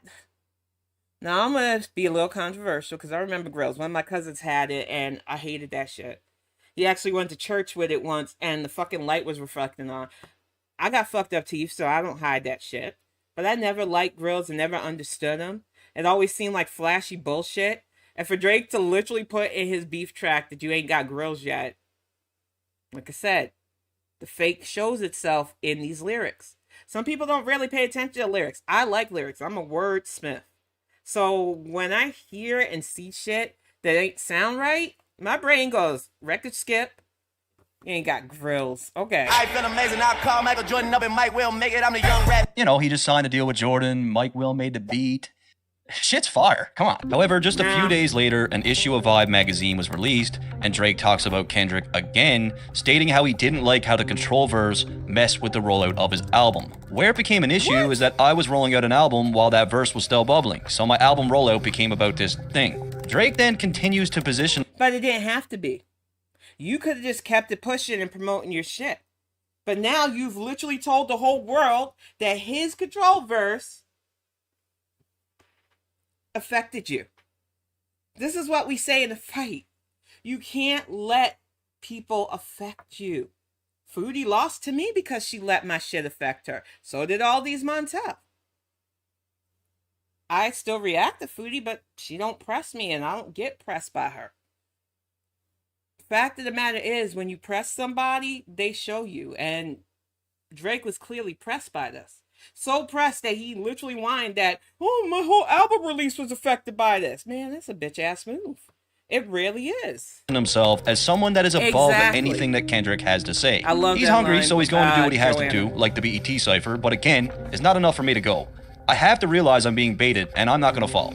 Jordan doesn't have to play pickup to prove that he can play ball. No Wow. offense. You're not now, at Jordan, this point in the though. story, Come we're on, about man. to witness Ego. one of the biggest upsets in Grammy history. At the 56th Annual Grammy Awards, Kendrick lost the Hip Hop Album of the Year to That was bullshit. I like Macklemore. I'm not here to hate on Macklemore. He gives me that science teacher that broke in the hip-hop vibe. I don't hate him. I still exercise to The Ceiling Can't Hold Us because it's good running music, honestly. When I was, because I can't do it now, I got to get slimmed down again. But when I was in North Carolina and I would go up and down the hills to that music, that was one of my jams. So I don't hate Macklemore, but that shit made me fucking mad. I was on Twitter. I did. When I say I was pressed by that, because that shit shouldn't have happened. That was a fucking industry win. That was not a Macklemore win. Even he acknowledged that shit. There was no reason why that shit shouldn't be out, Kendrick. And we all know that now. Macklemore and Ryan Lewis, and rightfully so, people were outraged. People don't like him. People like him. All you gotta do is look at Pharrell's face. It says it all. Yeah. Yeah. He's just trying to get off the stage as quickly as possible. Yeah. Like, why did they get me to do this? And Yeah. Macklemore, feeling the heat, decided to text Kendrick afterwards and say that he felt he should have won and that he got robbed. And it would have been a nice gesture if he didn't take a screenshot of the text and post it on social media for. Which, like I said, bitch ass move, Macklemore. Because it was just rubbing salt in the fucking wounds. But a lot of these guys that get into hip hop for the style, for the swag, for the fashion, they don't have the love. And when you don't have the love, you do corny ass shit like that. You should have kept that between you and him. Maybe Kendrick would have said it in an interview. Hey, yo, no, he reached out to me and it was all good. But no, you had to prove to people that you were cool and that you... That's why I say, man, fame ain't worth it. Too many fake ass bitches. Everyone to see.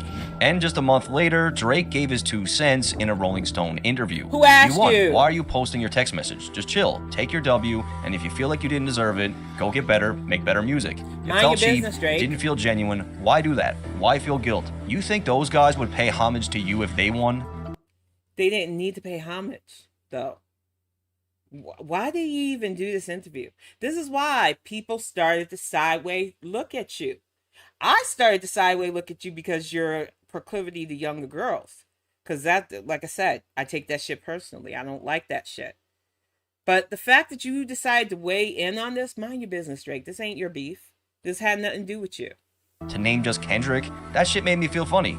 No, in that case, you robbed everybody. We all need text messages. Wow. Now you guys tell me, does Drake seem like he's defending Kendrick in this article? No. Or does it seem like he's salty because he's not in the mix? At this He's a point, the petty feud bitch. dies down for about 8 months, and Drake even had some very kind words for Kendrick at his OVO fest when he brought out J. Cole. And while you all got your phones out, I want to shout out my nigga Kendrick Lamar. Shout out to Kendrick. Kendrick was on my album. We went on tour together. That's one of the hardest niggas alive right there. He's legendary, so shout out to him. He should be standing right there. However, it looks like Kendrick did not get the message, as just 2 months later, he responds to Drake's Motormouth line on a J-Rock track titled Pay For It. I tell him all the hell, King Kendrick, resurrecting my vengeance. Been dissecting your motor mouth till I break down the engine. Clearly a response to Drake's subliminal on the language. Again, Kendrick inserts himself as the king, and he doesn't seem to think that Drake can go to distance with him. And it will be just 2 weeks later where Kendrick gets asked about this alleged diss. You know, a lot of rumors are with the Drake thing. Like, you know, did you really bring the Drake thing back with the J Rock single, or what's that about? What? I ain't hear about the Drake feud. Or Look at him going. Damn, man, you're disgusting. I think that's people digging in. That's people digging in way too far. Once again, we're all reaching, and it's not about Drake. And just a few days later, Kendrick would get asked about his now year-old control verse, and this time he said that all the people that mattered understood it, and for the people who didn't, they don't matter. The people that respected, was people that knew the deal. Yeah. What's the important people that respected and knew what it was, and people that don't respect it, obviously, they're just people that don't get it, and really didn't matter. And again, Kendrick claims that the chances of seeing him and Drake go head-to-head is slim to none because they're two different artists. It's just a whole nother dynamic. I can't see myself going bar for bar with Drake. We two different type of artists. You dig what I'm saying? eat Drake. I've argued that. And I honestly feel like this is just Kendrick downplaying Drake as not being on his level. I don't think he respects Drake. I don't think he really ever respected Drake. And there's some underlying meaning behind this when he keeps saying it. Would Drake be somebody you would like to have some fun with? Nah, I couldn't. We come from two different worlds, two different backgrounds. I really don't see that playing out, as entertaining. Maybe to, the people listening, but not for myself. Keep in mind, Kendrick was classified as the savior of hip-hop. He was embraced by everyone just for the art, whereas someone like Drake really had to go to distance to prove himself, and even then, he could never win over the fans that admired a certain level of lyricism. Many can... Now, I'm going to pause here because I want to get to that other young man, because I'm going to try to wrap this up by 3. The fact of the matter is, definitely watch the rest of this. I think I have that young man's stuff in the links down below. It's What's This Dirt? But point blank, he did a really good deep dive about the history between these two. You could see the attitude between Kendrick doing this friendly beef with Control and getting people hyped up. They're like, hey, he said my name. Hey, I'm going to give this back. Hey, we're going to get this back and forth. We're going to get our bag. Drake was the only one with his fucking feelings hurt. So I think this was a great introductory to why this beef kept brewing, because everybody else took it as, let's challenge ourselves, let's push harder. Drake got his feelings fucking hurt and taking petty jabs and sneak diss tracks. And it's just like, you know what? If you're going to be in this system, you need to know how to navigate it. But I want to get to this other creator, because he breaks down why those of us in the culture feel a certain way about Drake. Because honestly speaking, a lot of people, they don't want to hear it sometimes. When we say, we know who's real and who isn't. We know who for us and who ain't. And let me see. Yeah, there it is. The most for the culture video. We're going to transition this over and get this popping, because Lone Wolf really does break down a lot of what we have problem-wise with Drake. And I'm going to speed him up too, because I really want to get to the fun side as well for a palate cleanser. And I really do want you to watch the rest of that breakdown of the history of the beef. But it's 47 minutes long, and I want to get to this because this is 24 minutes long. And it's like I said, I feel like this young man breaks down what we feel is a problem with Drake's attitude. As you most likely know, Drake had been in a pretty entertaining rap battle with Kendrick Lamar. And it seems that Not Like Us is the final blow, finishing off this Garcia-Haney type showdown. Yep. I mean, Drake could respond any minute now, but honestly, Drake lost. Yeah, he put up a good fight, but he just didn't have enough ammunition to use against Kendrick. Nope. Either way, regardless of what drops next, most people agree that Kendrick won. But that's not what this video is about. You know, since there's already a billion other videos about that. Throughout this 20v1, where a bunch of irrelevant niggas tried to do a damn Me Too movement on Drake, there's been one reoccurring meme, and that is that Drake is a white boy. The rest of this video, when I refer to a race, I'm referring to its culture, not actually genetics or skin color. And I'm going to do a quick pause too, because honestly speaking, he does mean culturally and ethnicity. I'm always of the mindset that I can't stand using the whole idea of race anymore because it dehumanizes people. With cultures, with ethnicities, we're all humans though. So yeah, I get what he's saying, but I do know some people take it a sort of way when they call Drake a white boy, but you're going to see, he's going to break down, and I love this breakdown. Since culture is how we actually connect with each other. Exactly. So is Drake a white boy? And why does it matter? Let's start with why it matters. I mean, there's plenty of successful white artists. Nobody got a problem with Adele or Justin Bieber. People love them. So why would it matter if Drake wasn't as culturally black as the artists he generally collaborates with? People like Mac Miller and G-Eazy? Well, the reason why can be explained with Drake's own discography. Drake is not just a rap artist like G-Eazy. He's a rap artist who constantly tries to act black. Constantly trying to sound like a gangster. I mean, my nigga really got a song called Mob Ties. And because he's such a talented hitmaker, people just ignore how capped that whole song was. Yes, you're surrounded by so-called gangsters, but that street cred is non-transferable. The thing about making an honest living in this day and age is your quick pause, because my ex used to do that shit. Now, I'm not saying he didn't have family that may have been connected to certain things because he was half Sicilian, but most Italians don't brag about shit like that. And I like to remind people, I'm from New York City. When you're connected, you ain't putting that shit out there. And if you're not connected, you're offended that anybody would assume you were. Being a part of that life, no, it is not a brag thing, because A, you don't want eyes on you, and B, you don't want to be associated to the dark things they do. But to Drake, it's a contest and a costume that he can put on. And it just, like I said, as somebody whose family has certain ties too, it just pissed me off that he was bragging about that shit, because you don't. You really just don't. Probably have a pretty visible paper trail. People can dig up your past. And in the case of Drake, aka Aubrey Graham, his past was apparently on TV in the form of a corny-ass teen drama show called Degrassi. Don't do Degrassi like that, come on, man. A lot of us like Degrassi. I'm not going to take the Degrassi shade, because it was actually a fun drama to watch. But yeah, I can see why he thought it was corny. Some people thought it was corny. Possible. He was a Canadian gangster trapping out of the mean streets of Toronto before he got hired on Degrassi. But Drake landed his job on Degrassi in 2001, when he was just 14 years old. So, yeah, he wasn't a gangster. At all. But maybe he understands the basic struggle of being a black man in Canada. I mean, I'm sure there's a hood somewhere in Canada. Where's my sandwich? I'm so hungry. I didn't buy you that sandwich. Why? Because I bought chicken salad. I'll make you a sandwich. I bought some other things. Why couldn't you just got me the sandwich? Because the lineup was incredible. What's this? It's a great sandwich. Well, give me a chance. Here, well, maybe you can help me then. Aubrey, let's do it, baby. Okay. Do you want to give me a hand? Put the food out, and I'll bring then you go and get the plates. You should have been helping your mama. Well, I'm more tired than you. So what's up? You didn't get your sandwich? You're tired. No. Can we talk about it? No. Get out of here. I didn't get my sandwich.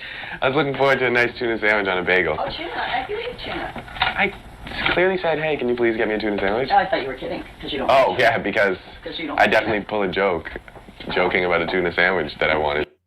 I'm telling you, as a black mama, when I first watched this, I got a teenager.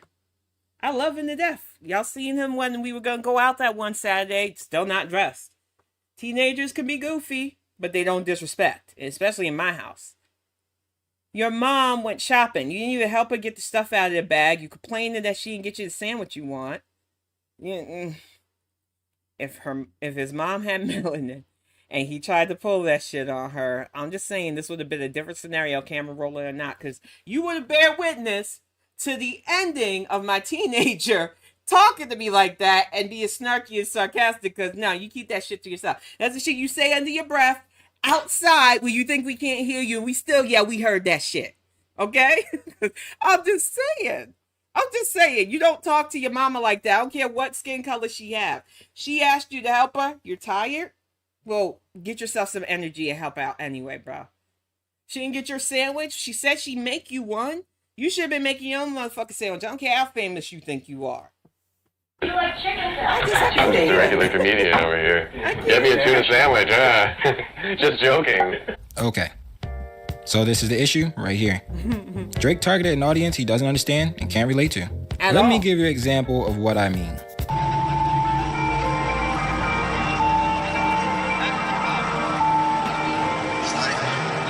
His power is unequal.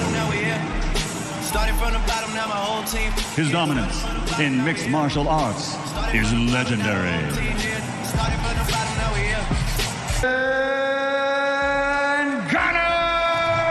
That guy's big.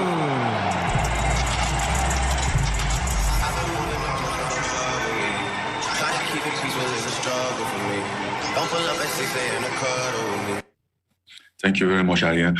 But you know, as I said, when you listen to, if you have ever listened to my workout music lately, it's God plans. You know, God's plan. When God's planned something, nothing can stand against it. And God have planned this for me, and it's about to happen. God's plan by Drake. So if somebody, yes, God planned by Drake. And I can That's see my why he workout used that music. music. That speaks to me. Take a look at why the phrase started from the bottom means so much to Francis. Born and raised in Badi, Cameroon, Ngannou grew up in very poor conditions with very little formal education. Ngannou started work at the age of 12. The area of Cameroon that he was born in was known for its sand quarries, and this is where he worked to help support his family. On top of doing physical labor from a young age, Francis's father was a well-known street fighter in the area, and he used this as motivation. Avoiding routes that would lead to joining gangs, Francis vowed to do something positive with his life and started training in boxing at the age of 22. After helping to support his family by taking any jobs available, Ngannou decided to move to France at the age of 26 to try and pursue his boxing dream. Though his dream was held back by 2 months in jail after he illegally crossed the border in Spain, Ngannou finally made his way to Paris with no money and no one there that he knew. After walking around on the streets trying to find a boxing gym, he found one that let him in and gave him $50 to buy some basic training clothes. Though boxing was his first love, the guys at the gym convinced him to try MMA since it would be easier for him to make money. Since the gym was closed on weekends, Ngannou would normally spend his remaining time at any available homeless shelters. Soon enough, he found another gym where he would meet his longtime head coach, Fernand Lopez. Also originally from Cameroon, Lopez took one look at the genetic force standing in front of him and welcomed him into the gym. Okay, now let's see Drake's idea of starting from the bottom. Hey, Bubby. Yeah. Me and my grandma have a little thing where my mom doesn't let her eat chocolate, but my grandma slides me a little extra cheddar on the side, and I make sure she gets her daily chocolate dose. That's my grandson. I mean, it's sweet. I'm a grandma's girl for life. But your mom was trying to protect your grandmother from getting sick, so that's why she didn't want her eating those sweets, Drake. I'm just saying. But I love that Granny was like, that's my grandson. Didn't mind taping because my grandmother would have had no cameras up in her house like that. She was a tough person. I loved her, but she was definitely like, don't put those cameras in my face. The living room, and it's nice and elegant, and I kind of leave this alone. It's too. This is the bottom. This is our dining room, and here's my mother making notes as usual on probably some. Exactly. Now I'm not gonna front. When we lived with my grandma and grandpa in their big house, we had. My mom decided to mouth off, said she don't need them. She can raise us on her own. And we got government housing. There were times where it was a real struggle. We could always go back to grandma's house and stuff to eat. But there were times where grandma was like, no, your mom said that she can take care of you. You go with your mom. So we did. And it was rough fucking times. So I said, I'm not hood, but I definitely hood adjacent because of how my mom wanted to live her life. And that's why I say when Drake says stuff like started from the bottom, even I don't do that. Because I know that I had a cushion that a lot of kids didn't have. If my mom had really messed up, which sometimes she did, we had a place to go always. But, you know, I really feel like there are people that wear our reality as an accessory. Closing my to-do list. Yeah, exactly. Through here, this is our wonderful fridge with stocked because, you know, there were people over today, so we're gonna do this. Now we're gonna check out my space. This is my space. This is where I live. Through here. And once again, I'm not gonna front. When we lived with my grandparents, I had the whole basement apartment to myself. It was lovely. I had my piece. I could practice piano down there. It was nice. Then when my mom moved us into the market homes, which is no longer there anymore, they knocked them down and put up townhouses. I had to share a room with my sisters at first. Then she started sleeping downstairs because she would bring company home. That's enough business of that. So I got to stay in her room. That was the only way I could get my own room. Then when we moved to the Manus Harbor for a bit, I converted a walk-in closet into a bedroom just so I could have some fucking peace. I just wanted some peace in my own space. And that walk-in closet was a jam. All I had to do was leave the door cracked for ventilation a little bit. But I had my TV up on one rack. I had my bed. I had my books. I was in heaven. Had just enough space for a dresser too. So that was the real living with my mom. This is my living room. I like a chilling vibe. That's my favorite thing about this basement. I made this table. Barry White, Frank Sinatra, Notorious B.I.G. Everybody around this table has basically inspired me to get into music, particularly Pharrell. He's like one of my idols. So this is where I sit and sometimes write. And actually, we missed a very important thing. I write songs, and that's what I like. I do music. These are full from front to back of just songs, pages and pages of lyrics and ideas. Some that I'll probably never use, but I mean, because they're old, I just like to keep them around for nostalgia purposes. This is my dad. Now you use ghostwriter. Worked with Al Green. That's basically why I do it. I mean, he taught me everything. So. I'm side-eyed and Dennis. I'm sorry. I don't like that man. I seen a TikTok last night on Tisa Tells where he was just grabbing up on this girl who was clearly uncomfortable. Not a fan. Thank you, Dad. I don't get to see that often, but, you know, my love is always with you. And then through here, this is my comfort area. As you can see, I recently did laundry. This is actually a very nice couch. And in here, I have more stuff. Some sweaters and T-shirts, some blazers, jackets, and the shoes are a big thing. Start from the bottom, though. From bottom to top. You know, at the end of the day, that's not what I'm about. This is what I'm about. I'm a music fanatic, so I got some fads on my... You know, I didn't get to start buying CDs till I started working. I started at a summer youth program as a junior counselor. In the summer, I'd say it was the summer of... It was somewhere in the 90s. I'm old, so I don't know the exact date. But I saved up every paycheck I have except the first one. My grandparents actually beat me in a fucking poker game and took my fucking money to teach me a lesson about gambling. And now that's why I don't fucking gamble. Because I ain't like losing my first paycheck. But my second paycheck went to a CD buying. I had to buy my shit myself. So I mean, I could have probably asked my grandparents for money if I really wanted to, but they probably would have had me do jobs for it because nothing was non-transactional in my family. You want money, you gonna work for it. Marvin Gaye, Kanye West, Big L, Jay-Z, all the Jay-Z albums. I don't know, we could go on for days. I got the studio mic set to my height so I can just flow a little if need be. I've been a mess since every girl I left went and got a new man, but I'm the new version of Fresh Prince. And the bands got bumped for real. I switch wifey every season like Uncle Phil. And then the chorus dropped. So that was a little verse I wrote. Little something. Bruh. I mean, we were all embarrassed as teenagers, but this gave me like second, third, fourth hand cringe. I'm just You got saying. a damn basement to yourself? Even in his own lyrics, he's describing like the upper middle, not the bottom. My uncle calling like, where you at? I gave you the key, told you bring it right back. Okay, so you had a car to drive, not the bus, got it. But okay, not every city got reliable public transportation, so fine. His uncle's car, okay. I kind of see that as a struggle. In fact, when I was a senior in high school, I went to my grandparents because I figured they would, you know, they're going to give me a graduation gift. I was like, can I get a car? They laughed at me. They just straight up laughed at me till I walked away. Point blank fucking laughed at me. I got a Mont Blanc pen instead. I think my grandmother always wanted to encourage my writing. And then somebody fucking stole it at one of my jobs because I was stupid enough to fucking bring it to a fucking retail job. I have so many regrets. But the car was not happening. They just straight up laughed me out of their faces. And that was the real. Let's go to another bar. Oh, okay. So no more bars about his actual life in this song. Nope. Who knew? Well, that song was a hit. So let's go to another one. I've even used Worst the line fucking started behavior. from the bottom. And this is the one that had me but... looking at Drake sideways. Let's break Same. it down, because this song and video put a bad taste in my mouth. And I'm talking about back in high school when I first heard it. The first unspoken rule this nigga broke. He doing a damn video in someone else's hood. Pretty damn sure this is somewhere in the States. Drake is from Toronto. So what town is this, and whose damn baby is that? Even if this was somewhere in Canada, we know it's not where he's from. It's Memphis. You in someone else's hometown acting like you from there.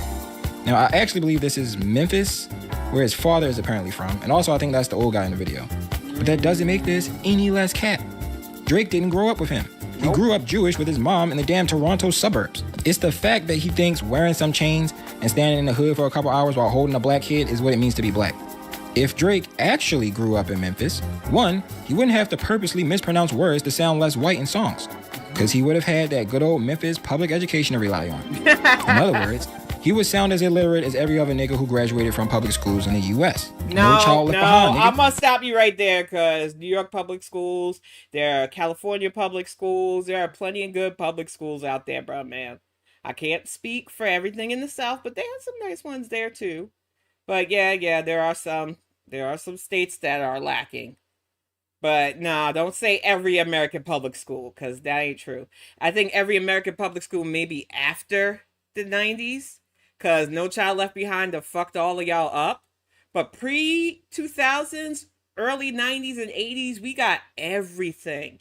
They wanted us to have a future. We had trades, we had home economics, we had courses, we learned languages.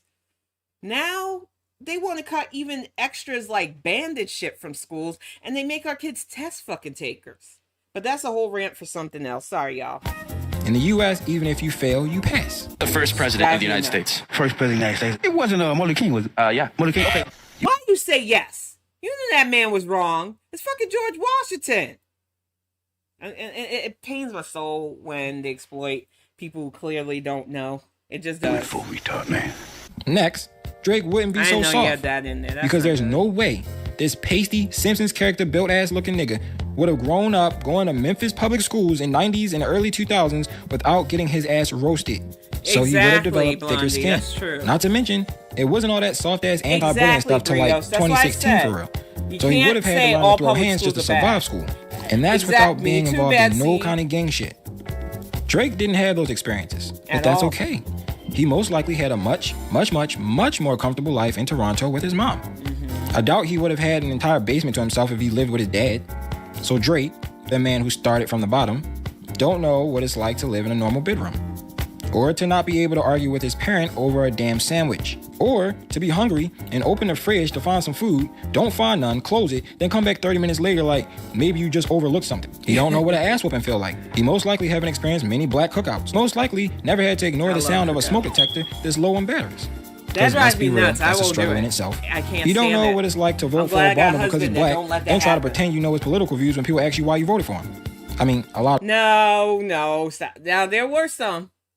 But my grandmother and our family, we were originally for Hillary Clinton's original run, too. We were backing her. We wanted her as president. When she lost the primary to Barack Obama, my grandmother said, I don't even know him. I'll vote for him, but I don't know him. So we started doing our research because, you know, he came from Illinois. And if you know about some of the Illinois politics, some of the corrupt shit that was going on there, some of those paid for seat shit that was going on there, if you're politically invested. So, yeah, a lot of black people did vote for Barack Obama, but a lot of us were cautious at first. We didn't get to yes, we can at first. And I like to remind people of that.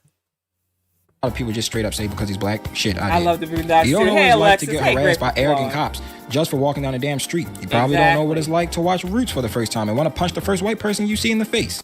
When we first watched Roots, it was a family event. And we have a mixed family. My family is very multi-ethnic, very multi-blended. And I remember an auntie of mine who happened to be a ginger white woman at that. And we loved her. We called her White Lisa. She came by after we all watched Roots. And some of the cousins were trying to start with her. My grandmother was like, you need to stop. Yeah, we can feel a certain way about this movie, but we ain't gonna do this to family. And they stopped. My grandmother her say was fucking law with that stuff. But I'm telling you, when you grow up a certain way, you could tell the people who didn't. Point blank, for reals. Because, you know, that would probably be his grandma. And most importantly, And don't I don't think he argue know what with it your feels mama. like to be trapped in a system that's preying on your damn downfall. Yeah. Drake don't get it. Yeah. One quick thing before I start this up again. One of the last things before I set boundaries with my own mother, she took kiddo down to Atlanta to visit some relatives. And they got pulled over by a cop. And my mom came home crying to me that she was so scared because she had kiddo. Even though he was really young at that age, he's tall for his age and stuff. He's also autistic. And all she kept thinking was, what if this cop shoots my grandson? Now, my mom is not the nicest of people. That's why I don't fuck with her no more. But when I say that was real for us, that's a real fucking fear for us. When you don't know what that feels like, but you want to be a part of the culture, it's frustrating. Because I live with that fear. My son is legally considered a grown man now, even though his mind doesn't really function on that level. And just letting him do normal things puts a fear in me that he's going to meet up with somebody who doesn't understand him, and that just ends him. And if you don't understand what that fucking feels like, but you want to wear chains, you want to talk in slang, you want to act like people like me who don't do that aren't black enough, okay, whatever. Yes, it's negative that black culture glorified crime and criminal behavior. Sure. But we ain't the first. How many gangster movies made Hollywood fucking famous? How many gangster movies are still fucking being made? Scorsese made his whole fucking name off that shit.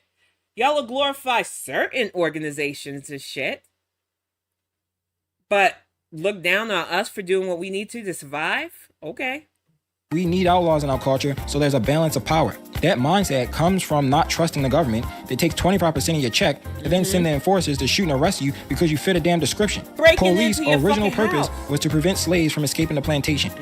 And Blood's original purpose was to protect the black neighborhoods from police. We need outlaws because... It's like the Black Panthers' purpose was to uplift us. That's why we got school lunch programs. But people don't learn that in history. They have to learn that from Google or treat black people like we the Black Whisperers to teach you that shit. The whole reason why we had free lunch programs was the people that they vilified either outright assassinated like Medgar Evers and others, or put them in jail for the rest of their lives for daring to want neighborhoods to come up and take care of our babies. We can't give all the power to the government. They do not have our best interests at heart. Our friend Aubrey don't understand that. Nope. Black culture is more than just street names and fashion. Black culture is a perspective, one that Drake doesn't have. Yep. So why did it take this rap beef for people to finally call him out for it? Well, that's simple. Because unlike Danny Lay, unlike Iggy Azalea, Drake is a consistent hitmaker. He make good music. So even though we all knew he was a fraudulent culture vulture, it was just easier to look the other way and enjoy your favorite Drake song. Everybody got at least one Drake song they fuck with. The problem with everybody letting Drake slide is it gassed up other frauds to come out with the mentality that making catchy songs is all that matters. But this is obviously damaging to the rap culture. This mindset is the reason why so much rap now sounds the same. Because all these little niggas say whatever they want, and who gonna check them? After all, nobody's checking the top rapper, and almost anybody got more street cred than Drake. Shit, a newborn baby born in the hood got more respect in the hood than Drake. Dead ass. But the most unforgivable thing the rap community let Drake get away with is definitely ghostwriters. People actually tried to defend a top 5 lyrical contender having fucking ghostwriters. Talking about some singers be having writers. Bitch, Drake is a rapper that sings. Singers credit their writers. They don't pretend they the ones that wrote it. Yep. I'm just saying, when you grew up battle rapping in school and shit, you take a certain pride in your ability to spit. And I'm talking about without writing shit down. That's the cultural aspect of rap. Yes, the end product matter, but so does the process. Now people just want to have a catchy hit and don't give a single fuck about how that hit got made. Rapping someone else's lyrics, living someone else's life, singing with someone else's voice. But what's real though? Are you talented away from your team in studio? Seriously, if Drake was broke and on the street freestyling in the subway, you tipping? Is he hitting those notes without the auto-tune? Is his bars hitting without the writing team? Exactly. And in the subways too. So how the fuck can I put his ass in a top 5 conversation? I don't know what part of his hits is due to his talent and what part is due to his resources. And he loves to brag about his wealth and fame. And by that, I mean, is all he raps about. Yep. But the truth is, Drake started his rap career as a crossover artist. I remember, I was in middle school when he came out. And unlike the elementary schools and the high schools I went to, where there was like only 2 white kids in the whole school, the middle school I went to was mixed. Yeah, just as many white kids as it did black kids. And those little white girls were talking about, oh my God, that's Andre from Degrassi. And my dumb ass like, where's Degrassi? Like, is that in New Mexico? But then I found out he was from Canada, and I was like, okay, so he's from Degrassi, Canada. Wow, dude. Right? But Lil Wayne co-signed the hell out of him and Nicki. Fondue. So he was famous in 2 massive audiences at the start of his music career. Something that took Usher, Beyonce, Lil Wayne about a decade to accomplish. And if you really pay attention, Drake was corny as fuck when he started. People was calling him light-skinned, but he didn't seem like a black dude at all. I know plenty of light-skinned people, okay? They're still black. But what I, like most of you, probably noticed is as he gained more success and collaborated with more gangster rappers, his swag increased, his confidence increased, And year by year, he was seeming more like a light-skinned dude and less like the only white kid in a ratchet school, taking a culture he don't belong to and using it for monetary gain. And as for the pedophile claims, this is where I wanted to end it on.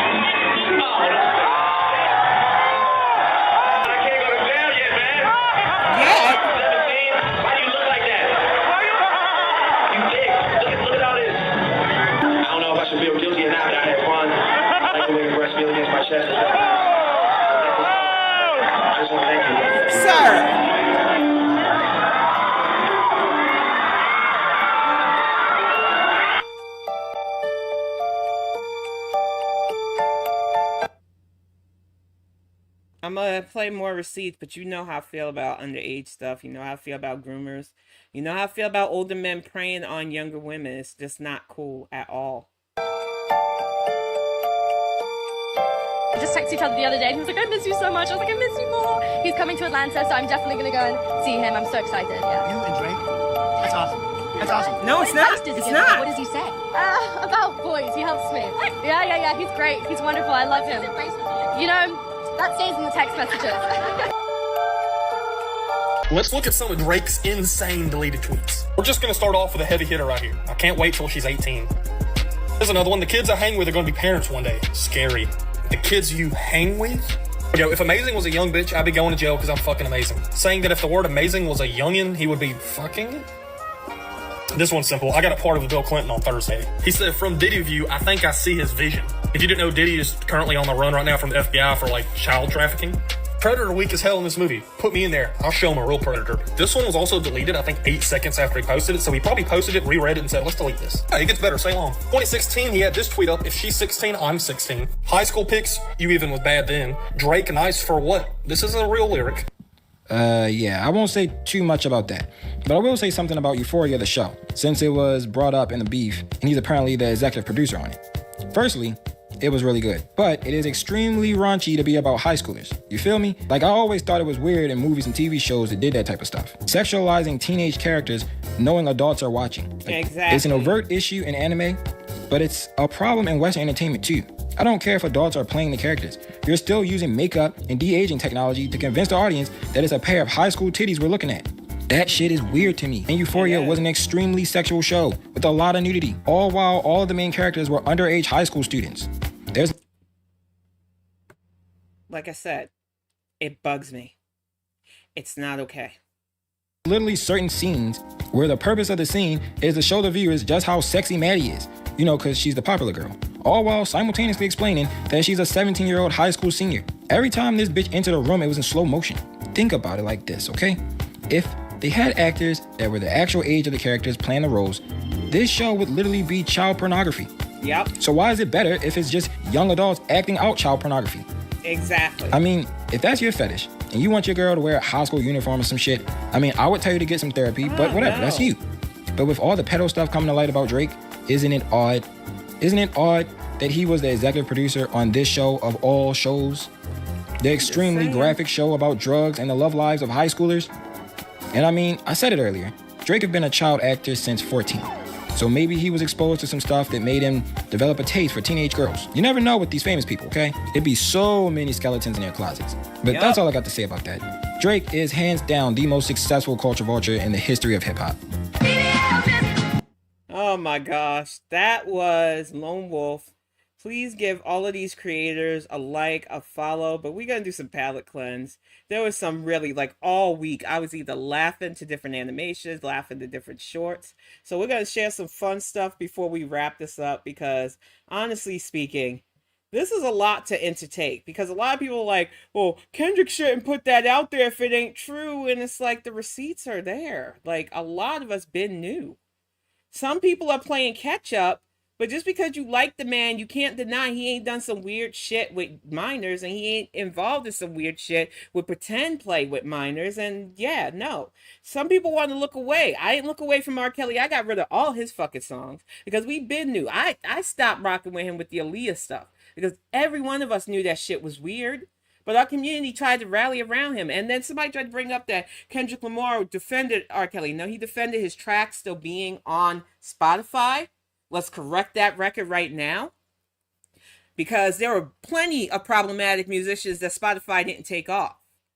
Kendrick did not defend what R. Kelly did. Kendrick does not like, and you will hear it in some of these bars that I play, he does not like men who prey on children. So I really wish people would stop getting shit twisted without actual fucking receipts. I'm just saying. But we're going to do some palette cleanse because these animations were freaking funny. We're not going to be able to get to all of them, but I did link some of my favorite ones in the show notes. So let's just get these played. Buddy finally got Drake. I haven't seen a massacre like this since No Vaseline. Looks like someone toasted graham cracker. Kendrick Lamar, you know anything about this? All I know is the Predator deserved it. He was a horrible human being, with sex offenders on Hovio that he keeps on a monthly payroll. My God, thanks for snitching on him, Kendrick. Sick son of a bitch. Ha! Ah! Oh my God, he's still alive. Shoot him. We can't shoot him, we go to jail if we shoot white people. It'll be a miracle if he recovers from this anyways.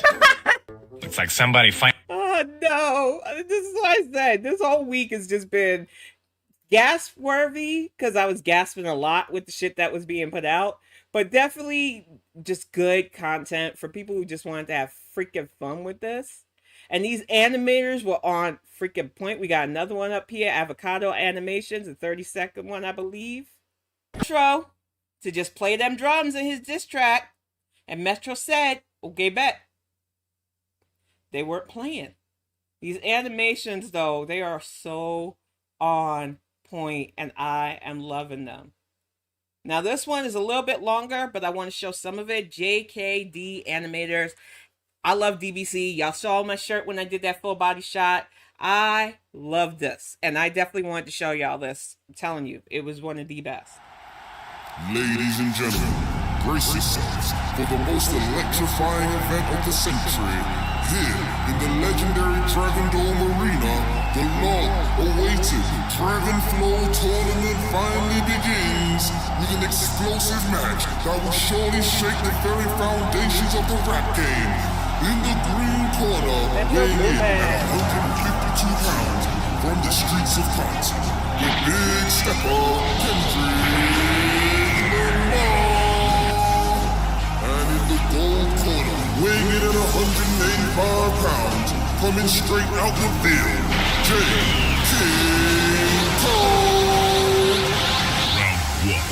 Fight. Cold world, the heat will blast in your speaker. He the last of Mohicans, no weakness, last in my sneakers. Nigga won't be on the song, he gon' see the wrath of the reaper. I'm probably gon' go to hell if Jesus asks for a feature. This nigga talking crazy. How many verses of the year this year? This cold on the right. You feel the motive in these quotables, right? Gold is the nicest, but ain't shit about these vocals polite. Focus alike, five vocals while I'm walking on tight ropes for my height. Oh my God. These niggas talking out of their neck, no sweat, no coughing out of your mouth. Way too paranoid for a threat. Hey, let's get it, bro. DOT, the money, power, respect. The last one is better. Say this a lot of goofies with a jet.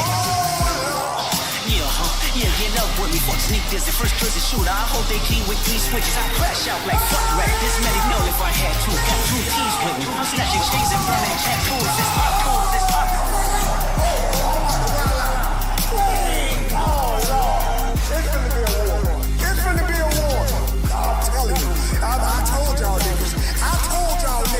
I told y'all niggas, man. This nigga called talking Greek. Bro, this nigga Kendrick all this phone. Oh, Lord, close the hype in. Your arms might be too short to box with the God who live his life without the pressures of a constant facade. Is you a demon or is that demeanor for the gram? Tell us they plead the fifth. I'm seeing hits of a trans fella. In cancel culture's vicinity, he's no killer, trust me. Beneath his chosen identity, there is still a pussy. I pray for peace, but if a nigga sees these positive vibes of Falcon 9 out my pocket, bitch, this rocket gon' fly. My temperament bipolar, I choose bottles. Hey, let's get it up. It's time for him to pull that he's a proud. I'm in pro like the Pope. I'm a Muslim with coke. I'm like a Fetty sauce spring. I'm the king of New York. You higher than niggas, they don't need a bag full of reefer. Some see the glass is empty, I see a glass full of ether. Eureka, instead of fighting, we should do a feature. This ain't the time for that. Is you a killer or the preacher? Sorry, I'm neither. You apologizing to a nigga? I thought that you was a heavy hitter. I know people wanna see it thriller, but fighting bro making my spirit bitter. And like I No said, living being no should hate ever to J. be Cole. possible. He realized that things were going to get serious, and he's gone. And I don't blame him. I know people went clowning on him, but he realized that this wasn't just going to be like before where it's a beef. You call each other out. You have some good bars. Things were getting dirty. And I don't blame him for tapping out. For every if a single fight meal ain't in their yours, life. it ain't yours. Good. Lost too many soldiers, not to play it safe. If you walk around with that stuck, it ain't Andre BK. Think I won't drop the location, I still got PTSD. What the fuck though, Big Three? Nigga, it's just Big Me. Nigga, big body, nigga, body. I'm a hard hitter, top figure. What's a prince to a king? He a son, nigga. Get more love in the city that you find, nigga. Mitchell, shut your whole ass up and make some drums, nigga. See, that's what I said. That fucking line. Metro, shut your ass up and make some drums. And he did. We're gonna end this with the drum sound because it's one of my favorite tracks. But Drake was striking stuff, so I will not be playing a lot of his music unless it's in animation like that, because then it's covered under fair use and I'm reacted to it. And he's a bitch, and I don't feel like dealing with that bullshit. Hey, Jason C. What drives me nuts, though, is even in his bars, taking hot pot shots at people. It still didn't go that hard to me. I'm sorry. I got a bias, but come on now. Climb on this shit. So many bars, Windy and Nam, like Vietnam on this shit. So many bars, McFerrin can't think that's a dime in this bitch. One at a time, I line them up and bomb on his mom when she watching the kids. I'm in a destruction mode if the gold exists. Bracelets for my women friends, I'm in pages. Who the fuck y'all thought it's supposed to be? If Phil Jackson came back, still no coaching me. I'm uncoachable, I'm unsociable. Fuck y'all clubs, fuck y'all pictures. So Instagram, you got all these. The animation is so good. My big homie Karak, this the same flow that put the rap game on the crunch.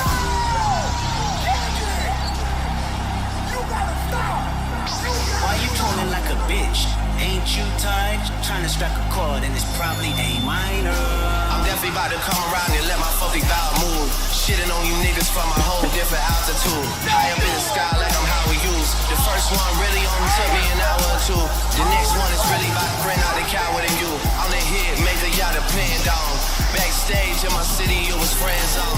You won't never take your chain off of us. How the fuck you be stepping with a size 7 men's on? Now I hate the way that you walk, the way that you talk. I hate the way that you dress. I hate the way that you sneak this. 5 years flight, it's on P direct. We hate the bitches you fuck, cause they confuse themselves for real women. They notice I fair we. It's not just me, I'm what the culture feeling. Say Drake.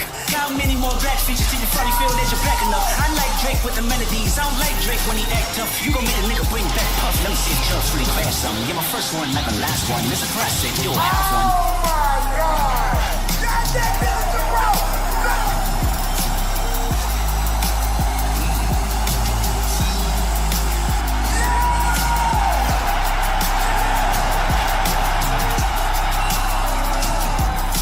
We don't wanna hear say never no more. Nigga, I said it, I know that you mad. I'm empty the clip over friendly and jazz. You mentioned my seed, I deal with his dad. I gotta go bad, I gotta go back. Look, he always said I overlook, but I was staring straight. These bars go over Kenny here no matter what I say. V12 is a fast one. Last one. Headshot for the year. You better walk around like the iPhone. Remember? Hey, top dog, who the fuck they think they playing with? Extortion, my middle name, so as you jump off of that frame, bitch. And the next one is going to be good. And once they put it out there, I will definitely feature it.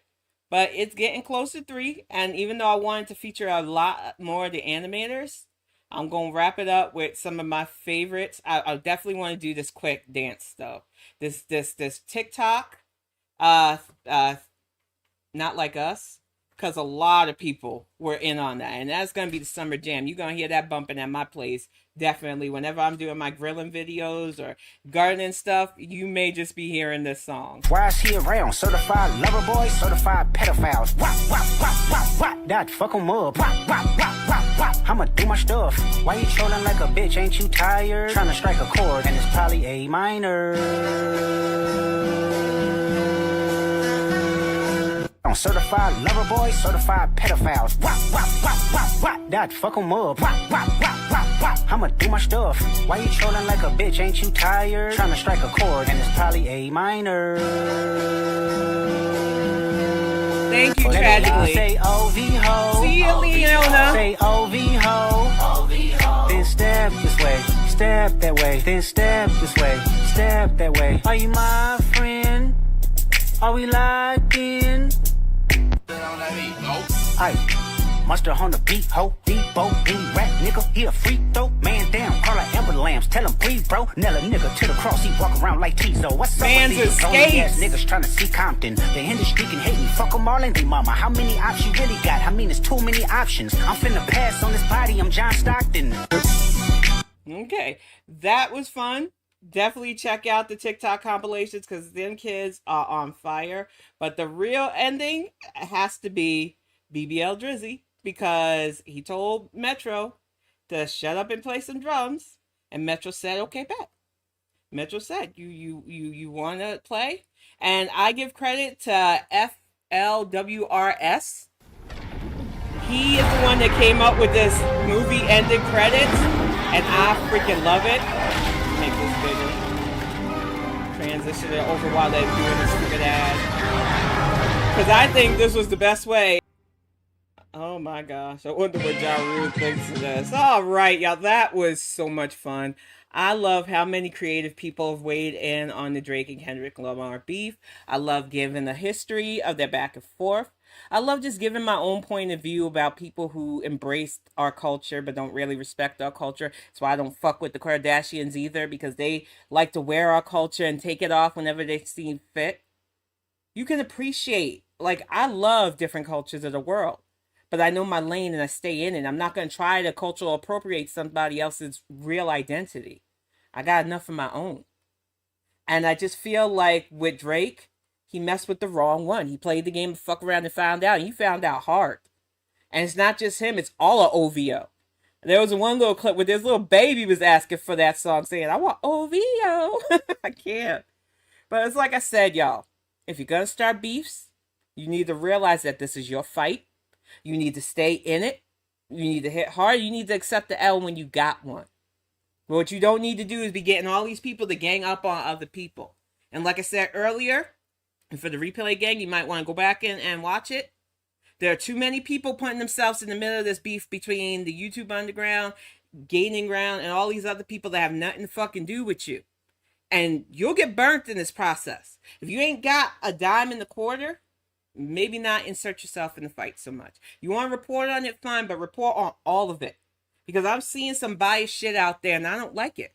That's my piece on it. I don't weigh in on it because it ain't none of my business, it ain't my beef. I don't feel that it's newsworthy to me. But I see a lot of smaller reactors thinking they're going to come up wading into this and not presenting all the facts. But I'm going to end it with that. I'll see you guys sometime next week. I'll probably be doing my fit bongs again soon. I just had a really busy week, y'all, and I just did not feel like sweating in front of the camera in front of you. Plus, I didn't want to tape the walk we did because that was me and my husband's private time. But I will definitely be back with more content this week coming up. I'll be back with the Bonnet Chronicles on Twitch on Friday and another one of these Saturday Bonnet Lives. Thank all of you who sat in here with me. I just love it. I love that we could talk about other things because as much as I love Gorl World, I just love reacting and talking about stuff. So you're going to see more animations, more creative stuff, and I'm just glad that I get to share that with you. And I'm glad this time I didn't feel like I was fading out early and I had to dip. But I have spent a lot of time. My husband went and had his lunch alone, and I kind of feel guilty now. But I'm going to make him a good dinner and we can sit and talk. But you all have a great weekend. Have fun. I'll probably see you in some people's chats later on because I know I missed a lot of stuff. Hey, Helen, I didn't get to see you earlier, and it's all right. Being busy isn't real. But I'm going to wrap